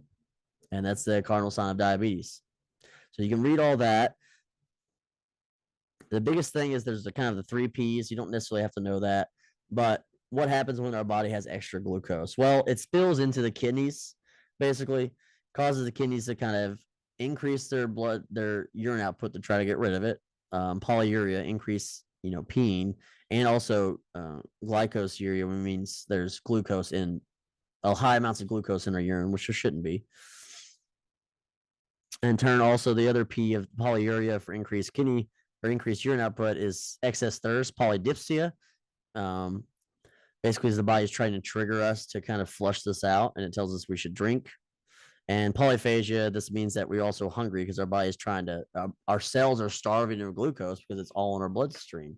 So those 3 Ps is kind of hallmarks of diabetes. I think that's kind of good to kind of have in the back of your mind. I'm not directly going to test you over it, but it's interesting. So if you want to kind of highlight that in that life lesson section. Also, there's a fantastic characteristics of type 1 and type 2 diabetes mellitus chart down there. And I love my charts, right? So you look at type 1 diabetes, here's your big distinctions, and you will need to know this. You hear me there? We'll need to know this. So type 1 diabetes, and they used to characterize it as a bunch of different names. They used to call it juvenile onset diabetes. It's also known now as insulin-dependent diabetes mellitus, IDDM, insulin-dependent diabetes. Yeah, I had to think about that one for a minute. Insulin-dependent diabetes. But type 1 is usually autoimmune condition, okay? The body makes antibodies attacking beta cells of the pancreas, and that results in deficiency of insulin production. It usually, and again, age of onset's a good highlight before age 30, so adolescence to younger. It's a rapid onset, not over time. It's usually pretty sudden, and it only affects about 10% of the population, or 10% of all 10% of the diabetics are type 1, so it's more rare, and is maybe hereditary linked. It's hard to say there. Type 2, much more common, usually occurs after age 40, so it's on the inverse of that. And these are all like kind of an inverse. Type 2 is gradual, usually has to do with poor diet, lack of exercise, any reason you could think of for chronically having high blood glucose levels if you have a poor diet. So over time, the cells become resistant to insulin. They lose receptors. The body is still producing enough insulin, but the body can no longer use glucose effectively because it's becoming resistant. It can't carry that glucose in the cells like it's supposed to. So there is a hereditary component, excess body weight, sedentary lifestyle, poor diet are all contribute. Wow, words. They all contribute to the development of type 2 diabetes. Okay, so those are your 2 key differences. I would focus on that. The treatment is there, but again, for insulin dependent, that means they're insulin dependent. Type 1 diabetics, they have to have insulin because physically their beta cells are not making insulin effectively to regulate this blood glucose, the sugar regulation. So they need it. Okay. So here's a video for blood glucose regulation from Siebert Science, and he talks about diabetes as well. So let's play this, and then we'll come back. Pancreas is to regulate the amount of sugar that's in our blood. One of the jobs of the pancreas is to regulate the amount of sugar that's in our blood, or our blood sugar level. The pancreas releases 2 hormones, insulin and glucagon, to help regulate that blood sugar level. And the liver is involved in this process by being one of the main sites of the storage of sugar whenever it's not in the bloodstream. Now, whenever there's a disorder in this process of blood sugar regulation, somebody will have diabetes. There are 2 types of diabetes mellitus. Type 1 is an autoimmune disease where the body's own immune system is attacking some of the cells in the pancreas. And type 2 is when cells in the body have developed a resistance to insulin and therefore can't bring blood sugar levels back down to where they need to be. In this video, we're covering how the pancreas regulates those blood sugar levels, what happens if the blood sugar gets too high, what happens if it gets too low. And then we'll take a look at type 1 and type 2 diabetes and see how both of those disorders prevent the pancreas from regulating blood sugar levels. All right, let's jump to the whiteboard. So let's start by drawing first the pancreas. Now the pancreas is going to be the organ that's going to control or regulate the whole process. It's going to be the sensor and the integrator. It's also going to be part of the effector by releasing insulin or glucagon. The liver won't be regulating the process, but the liver is going to be where the sugar is stored whenever it's not in the bloodstream. This whole process is going to be about moving sugar from the bloodstream to the liver or the liver back to the bloodstream to make sure that we have the proper amount of sugar in our blood. So first let's take a look at what happens if blood sugar is too high. Your blood sugar will be high just after you eat a meal, especially a sugary meal or a high carb meal. Well, that sugar is traveling throughout the body in the blood, and some of it reaches the pancreas. And the pancreas is going to work as the sensor or the detector, and it's going to detect how much sugar we have in our bloodstream. It's going to compare that amount to the set point, and in the case of high blood sugar, it's going to say, hey, this is too much sugar. We need to remove some sugar from our blood. We need to put it back into the liver where it can be stored. Well, the pancreas is an endocrine gland, so how does it communicate that to the liver? Well, as an endocrine gland, of course, it's going to use hormones, and the hormone that it uses is called insulin. So the pancreas will release insulin. It's going to travel all throughout the bloodstream, but its main target organ is going to be the liver. And all insulin does is to tell the liver that the liver needs to bring in sugar from the bloodstream and keep it in the liver. Did you hear that, liver? Take in the sugar. That's an order. So the liver is going to start taking sugar from the bloodstream and storing it in itself, storing it in the liver. Now, when I refer to sugar, I'm referring to glucose. But in the liver, it doesn't just store glucose. It assembles those glucose molecules together into a long chain of molecules that we call glycogen. And we use that glycogen as a way to store the glucose molecules. I think the best metaphor for this is Legos. An individual glucose is represented by an individual Lego brick. Glycogen, however, is what you get if you take a bunch of those Lego bricks and you start stacking them together. So whenever sugar's in our bloodstream, it looks like this, just a pile of Lego bricks that are flowing around through our blood vessels. But whenever we store these glucose molecules in the liver, we don't let them just scatter out like that. We're going to assemble them together in what we call glycogen. So individual glucose molecules and large branching glycogen molecules. So the liver will be taking in the glucose and they'll be adding them to the glycogen molecules that are already in the liver. That's going to cause our blood sugar levels to decrease back down to the normal range. So that was the case of high blood sugar. The pancreas detects the high blood sugar, compares it to the set point, says it's too high, releases insulin, and that insulin tells the liver to bring in sugar from the bloodstream, which lowers the blood sugar levels back down to normal. Now let's take a look at what happens whenever the blood sugar is low. It's a very similar process, just kind of the opposite. Again, the pancreas is going to detect the blood sugar level.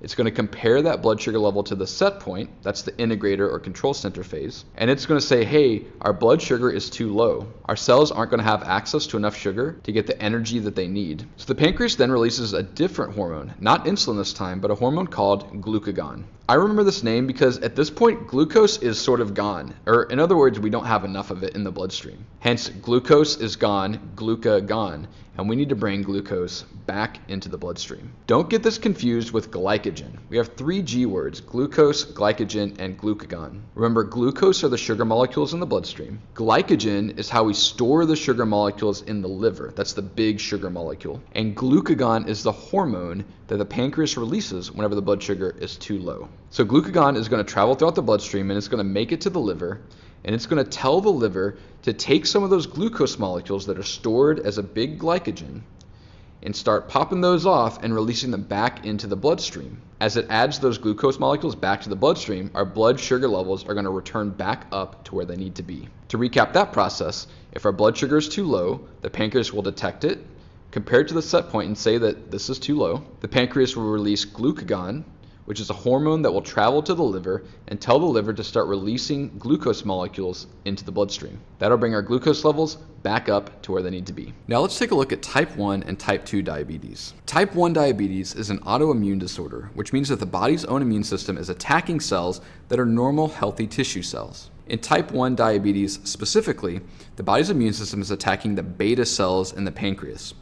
The beta cells are specialized cells whose job it is to create insulin. So all of our insulin secreting cells in the pancreas start getting destroyed by our immune system. A person with type 1 diabetes then won't be able to produce insulin on their own. So how does this affect the process of blood sugar regulation? Well, if a person with type 1 diabetes eats a meal, especially a high sugar, high carb meal, their blood sugar is going to spike up. The pancreas will detect the blood sugar level. It'll compare it to the set point and say, hey, the blood sugar is too high, but then it won't be able to make any insulin.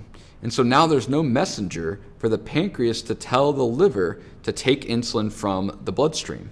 So blood sugar levels will remain high, and they're going to stay high for longer than they should. So what would be a treatment for type 1 diabetes? Well, if the main problem is that the body is not making insulin, the main treatment for this will be to prescribe insulin. So people with type 1 diabetes, after they eat a meal that's got a lot of sugar and carbs in it, then they'll have to take an insulin injection. That artificial insulin will mimic the natural insulin that the body usually makes and tell the liver to bring sugar from the bloodstream back into the liver. Now, type 2 diabetes is very similar in its effects, but it's very different in what's actually going wrong in the process here. In type 2 diabetes, the pancreas releases insulin just fine. That's not a problem. Instead, the target cells for insulin, that's mainly the liver, but also other cells throughout the body that can store sugar, they've become resistant to the insulin molecule. So the insulin hormone molecule is there and present, but nothing's responding to it. The body's developed a resistance to it. So what would be a treatment for somebody with type 2 diabetes? Well, prescribing insulin usually won't get the job done.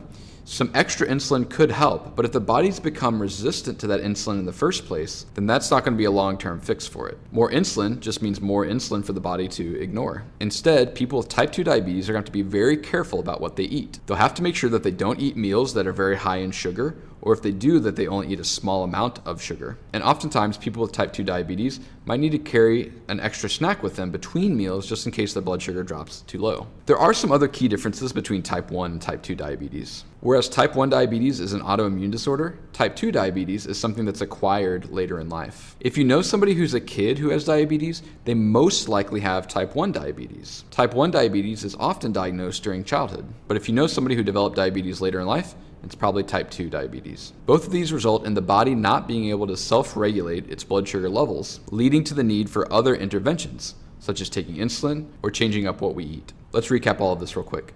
If blood sugar is too high, the pancreas will detect the blood sugar, compare it to the set point, and say the blood sugar is higher than it should be. The pancreas will then release insulin. Insulin is going to travel to the liver and tell the liver to take sugar molecules from the bloodstream and store them in the liver itself. The liver will take those glucose molecules and attach them to other glucose molecules to make a larger molecule called glycogen. And by removing sugar or glucose from the bloodstream, that's going to bring blood sugar levels back down to where they need to be. Now, if blood sugar gets too low, between meals for example, the pancreas will detect the blood sugar level and it will compare it to the set point, and it'll determine that the blood sugar is lower than what it needs to be. The pancreas will then release the hormone glucagon, and that glucagon will travel to the liver and tell the liver to take its glycogen molecules and start peeling off glucoses and putting those back into the bloodstream to raise the blood sugar levels back up to where they need to be. There are two types of diabetes that can interfere with this whole process. In type 1 diabetes, it's an autoimmune disorder where the beta cells in the pancreas have been destroyed by the body's immune system. This means that the pancreas cannot make insulin, and the main treatment for this would be for the patient to take artificial insulin, likely through an injection. In type 2 diabetes, however, the pancreas makes insulin just fine. The problem, though, is that tissue throughout the body,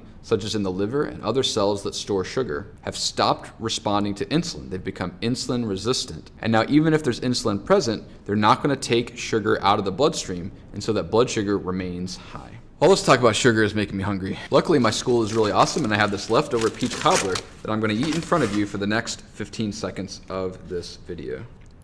So good. Look at that. Don't you wish you had some of this? All right, pancreas, there's a lot of sugar in this. Start making your insulin. Let's go. All right, we're back. Hopefully that kind of cleared it up, those sort of thing. So, moving on. If you do want to look at page 268 in your book, it has a more specific facts about diabetes and what's affecting. I think and also it talks about the 3 Ps, polyuria, and all those things. I think it's interesting, but that page is not too much. The life lesson changing with aging. I'm not focusing on that necessarily either, but didn't mind giving it a read. Okay, here's the last. We're on the home stretch. We're about to cross home plate over here. Home stretch of the endocrine system. Page 269, gonads. Okay, gonads again are talking about, when you hear gonads, we're talking about our primary sex organs. So primary sex organs being ovaries in females that produce eggs, testes in males that produce produce sperm. And the big principal hormones that ovaries and testes produce: estrogen for ovaries and testosterone for testes. You can always remember testosterone being male because of testes, okay? And again, estrogen is going to help promote female development, female characteristics, breast development, those sort of things, and development in the reproduction system, such as menarche, first menstruation, menstrual periods. So ovulation can occur, and after ovulation, estrogen, of course, plays a role in that. Testosterone triggers male sexual characteristics, hair development, sperm production, those sort of things. Okay. So before we get into our questions here, I do want to highlight page 269, that last page. There's a section that talks about prostaglandins. They're lipid molecules that act like hormones, and they can activate other cells. Prostaglandins usually are produced. They kind of involve inflammation, blood clotting, reproduction, digestion. They kind of have they're a little bit interesting, but I think the big thing that I wanted to highlight was prostaglandins involve inflammation. So the fast fact down there on page 269 says the NSAIDs. Most of you heard of NSAIDs: ibuprofen, non-steroidal anti-inflammatories. Okay. They relieve pain and fever basically by blocking synthesis of specific prostaglandins that cause inflammation. So you hear NSAIDs, you think prostaglandins and blocking inflammation. That's all I really want you to get out of prostaglandins. But that's kind of, they're under the umbrella of the endocrine system. Okay. So let's look at, and then that last section, 270, the microbiome as an endocrine organ. I think the microbiome stuff that this book highlights is very interesting, but I don't focus on it. I think it's a little bit extra. It's a little bit more newer research, that sort of thing. I think it's very interesting. Don't get me wrong, but I don't think it's what's being tested over right now, and I'm not going to test you over it. So don't stress too much about it. So we'll start doing some practice questions, huh? The chief role of insulin is to 1, stimulate cells to take up glucose, stimulate the liver to break down stored glycogen. 3, stimulate the pancreas to release glucagon. Trigger the conversion of fatty acids and amino acids into glucose. All right, let's see. Give you a minute to answer. You can always pause the video and think.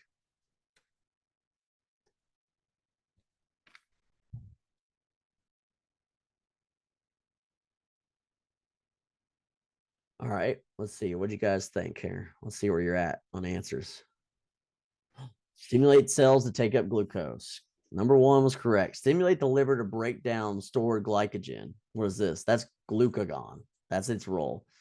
Stimulates the pancreas to release glucagon. Well, insulin wouldn't do that. That would be the opposite. Triggers conversion of fatty acids and amino acids into glucose. We don't want to make more. Insulin's job is not to make more glucose. Okay. This is kind of in the role of glucagon as well. And this is kind of the rationale again. Glucagon triggers conversion of fatty acids. See. Okay. And my dog's making noise again. Oh, stop. Sorry, guys. So, which statement about the anterior pituitary is correct? 1, it stores hormones synthesized by the hypothalamus. It releases its hormones in the system of blood vessels called the hypostyle portal system. It consists of neural tissue. It holds hormones until stimulated by the nervous system to release them. Give me a second to think about it.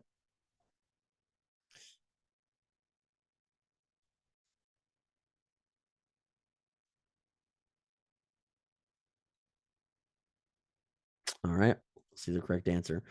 So releases hormones, and basically this system of hypostyle portal system is mainly talking about this release of all these blood vessels that meet between the hypothalamus and anterior pituitary.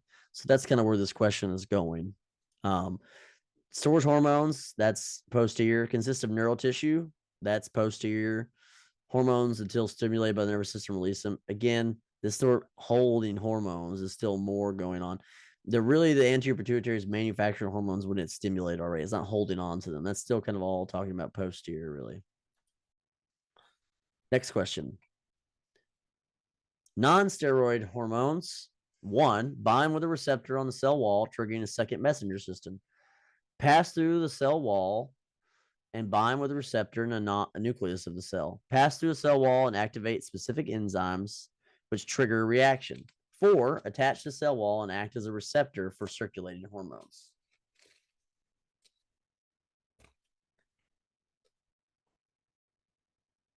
Let's see, what are you guys thinking? Give you a minute.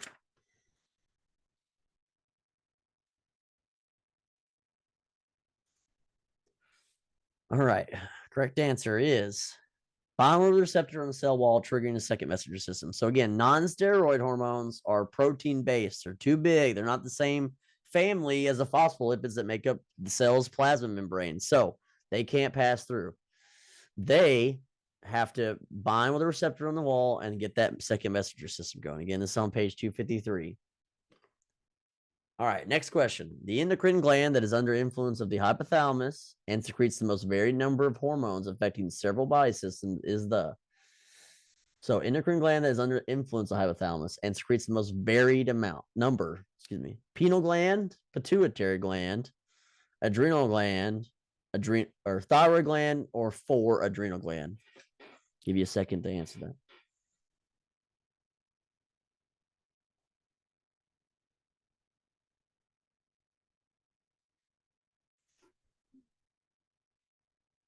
Okay. Let's see the correct answer.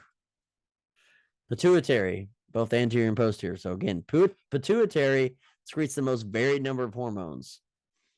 Right, it has so many hormones compared to some of the other. Thyroid gland has 2, adrenal gland has a lot, but not as many as the pituitary. All right, next question. Which cells secrete the hormone insulin?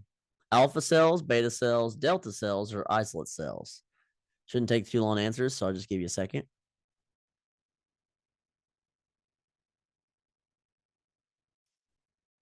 All right, let's show the correct answer.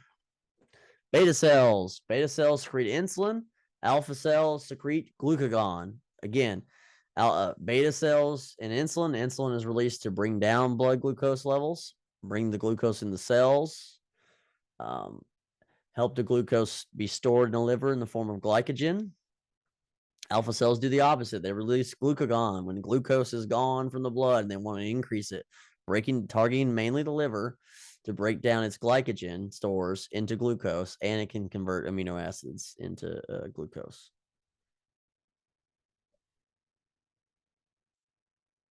All right, next. Which hormone is secreted by the thyroid gland? Thyrotropin, thyroid stimulating hormone. Parathyroid hormone.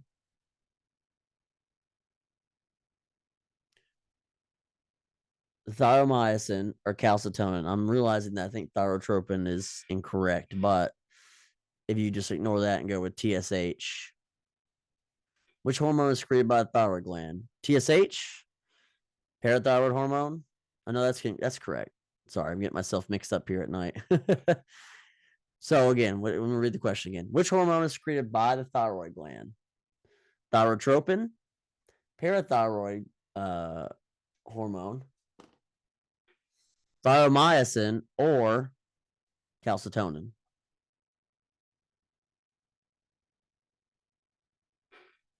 I'll give you a second.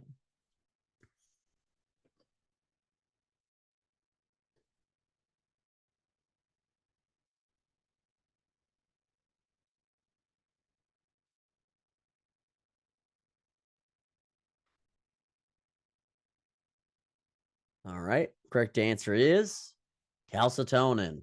Okay. TSH is stimulated by released by the anterior pituitary to stimulate the thyroid. The PTH is secreted by a whole different organ, parathyroid gland. Thyomyosin is released by the thymus, and then leaves only calcitonin. Again, help regulate calcium. All right, next question. Which of the following characteristics pertain to type 2 diabetes? 1, it tends to have a rapid onset, typically before age 30. 2, it's autoimmune condition in which the body's antibodies attached to the attack the beta cells of the pancreatic islets. It occurs when cells become resistant to insulin. It results from a deficiency of insulin. I'll give you a second.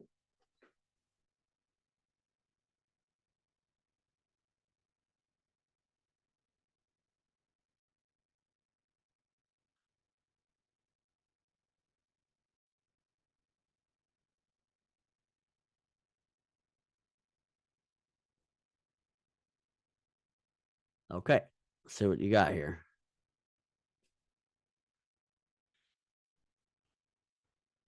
All right, I'll show the correct answer. It occurs when cells become resistant to insulin. The other categories here, rapid onset before age 30, that's type 1. Autoimmune, type 1. Deficiency of insulin means that we're not making enough insulin. That's type 1. Type 2 diabetes only fits with number 3. Next question. Which of the following statements about the adrenal cortex is correct? Contains modified neurons called chromaffin cells. It acts as part of the sympathetic nervous system. It consists of 3 layers, each of which secretes a different corticosteroid. It helps boost glucose levels by breaking down glycogen into glucose.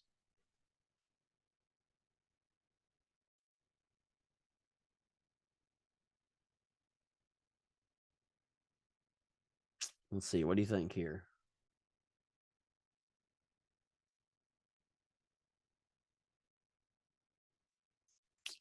All right. Time for the correct answer.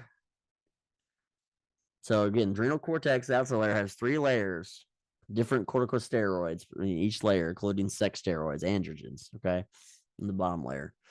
This can be argued probably, but this is leaning more towards norepinephrine and epinephrine, which are the adrenal medulla, and they're the catecholamines. Next question. Hypersecretion of thyroid hormone may result in which disorder? Number 1, cretinism. 2, goiter. 3, giantism. Or 4, Graves' disease. So hypersecretion of thyroid hormone may result in which disorder? I'll give you a second.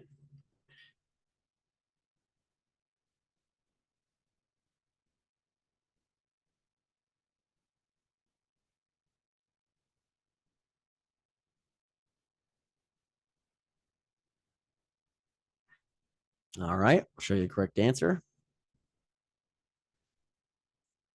Graves' disease, okay? Graves' disease is hypersecretion of thyroid hormone. Cretinism is whenever someone was born without a thyroid and they have stunted growth, stunted mental development, all those things. Goiter happens when the thyroid enlarges because it doesn't have enough iodine to make thyroid hormone, but yet because there's not enough thyroid hormone in the body, the pituitary just keeps releasing thyroid stimulating hormone, and thus the thyroid enlarges. Giantism was related to growth hormone abnormality. Again, growth hormone being released, overproduction of growth hormone as a person grows, and that's our Guinness Book of World Records people. Next question. After undergoing surgical removal of a thyroid gland, the patient begins to experience severe muscle spasms. What is the most likely cause? 1, removal of the thyroid gland triggered the release of parathyroid hormone, which caused calcium to move from bones into blood. Removal of thyroid gland interfered with the activation of vitamin D, interfering with the ability of the intestines to absorb calcium from food. 3, the parathyroid glands are most likely removed along with the thyroid, causing parathyroid hormone levels to decrease and blood calcium levels to decline. Removal of the thyroid gland would suppress levels of calcitonin and blood calcium levels would decline. Which is most likely cause? Give you a second.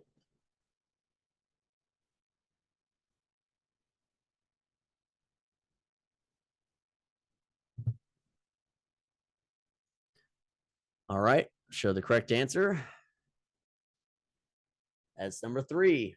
Again, when the parathyroid gland gets removed, it's always a potential that the parathyroid, or when the thyroid gland gets removed, there's always a potential the parathyroid will also get removed. And this causes not enough PTH.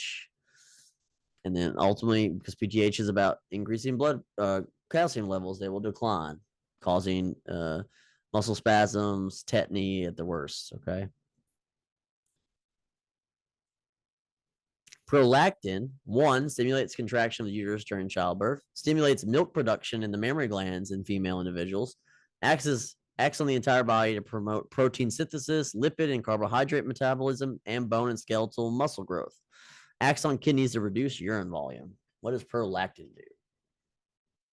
Give you a second.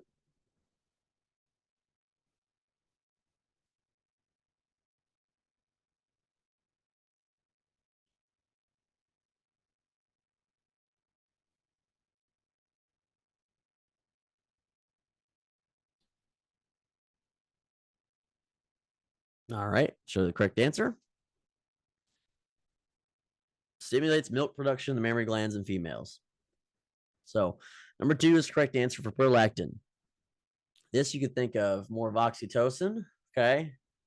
This would be more of thyroid hormone, and this would be aldosterone. So nothing related to prolactin.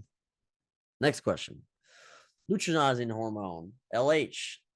Number 1, stimulates milk production, mammary glands of female individuals. Stimulates, number 2, stimulates contraction of uterus during childbirth. Number 3, stimulates the thyroid gland to secrete thyroid hormone.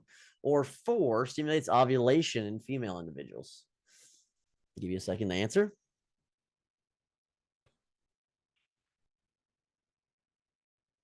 Again, if you need to, pause the video. I'm going to keep moving on. Correct answer is ovulation in female individuals. Again, we just did a question. This is prolactin, oxytocin, stimulates the thyroid gland. This would be TSH from our anterior pituitary, thyroid hormone, thyroid stimulating hormone. So that makes this the only one that fits.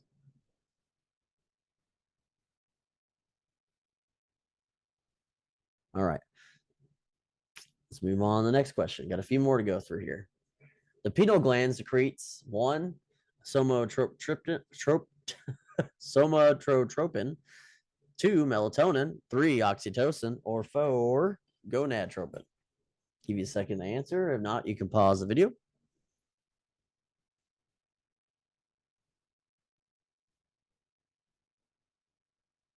All right, correct answer is melatonin. Again, pineal gland, short and sweet. Gland that's lies in our brain, that's part of the endocrine system. That means that its job is to secrete melatonin when it gets dark, so we'll go to sleep. Next question. Got three more here. What would you expect to occur in response to an increase in blood levels of calcium? 1, the parathyroid gland to secrete parathyroid hormone. 2, the thyroid gland to suppress release of calcitonin. 3, the thyroid gland to release calcitonin. 4, the adrenal medulla to secrete catecholamines. Give you a second to answer.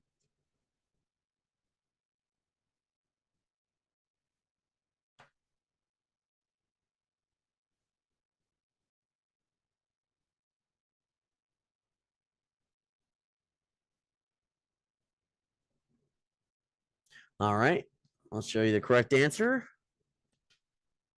Thyroid gland to release calcium. So again, this question, this number right here, number 2, could mess you up if you didn't read all the way, right? The thyroid gland to suppress the release of calcitonin. You think, okay, increasing blood levels of calcium. No. Oh yeah, calcitonin. That's what I want. Calcitonin is gonna decrease calcium levels. Well, suppress the release. That's not gonna do anything. That's the same as right. So you got to read through your questions. So again, number 3 is the correct answer. Next question. An increase in hormone output from the zona glomerulosa region of the adrenal cortex would most likely produce which sign? Increased levels of sodium, increased blood glucose levels, increased levels of potassium, or dehydration. Now, this is a high level one, so think for a minute. You got to think about.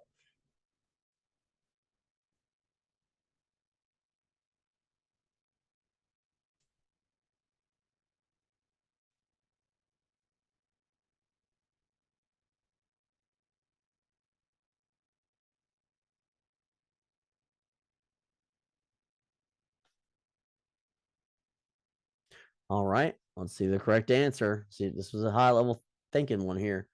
Increased levels of sodium. Okay, so output from the zona glomerulosa. You got to know where that is, right? So we're talking about the adrenal cortex. We're talking about one of our layers. Well, what was the glomerulosa? That was the outermost layer. What was the principal hormone that glomerulosa did? Aldosterone. Sodium retention and fluid retention. So levels of sodium ought to go up. So that's a high level thinking question. All right, last question. What occurs between meals when blood sugar levels decline?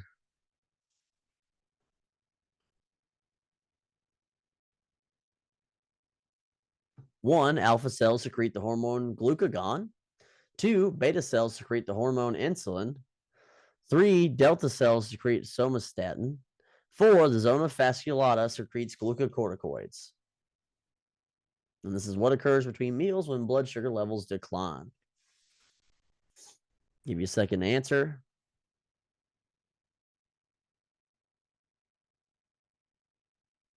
All right. Correct answer. This is our last question we've got. And it's showing correct answer is not working, so we'll do this. Alpha cells. Again, when glucose is gone, blood sugar levels decline, glucagon is released by the alpha cells. All right. Well, that wraps up the lecture. Okay. So appreciate you guys watching. Email me with any direct questions you have about this material. Please, please, please take a look at this over the break. Whatever you can do. If you can't do this all in one session, that's fine. Any part of the lecture you missed that we did, or you felt like it was too fast, or the videos are helpful, focus on that. Take your time. Don't watch this whole lecture in one go. But appreciate you guys' time, and I hope this was helpful to you. And you guys have a blessed day. Thanks.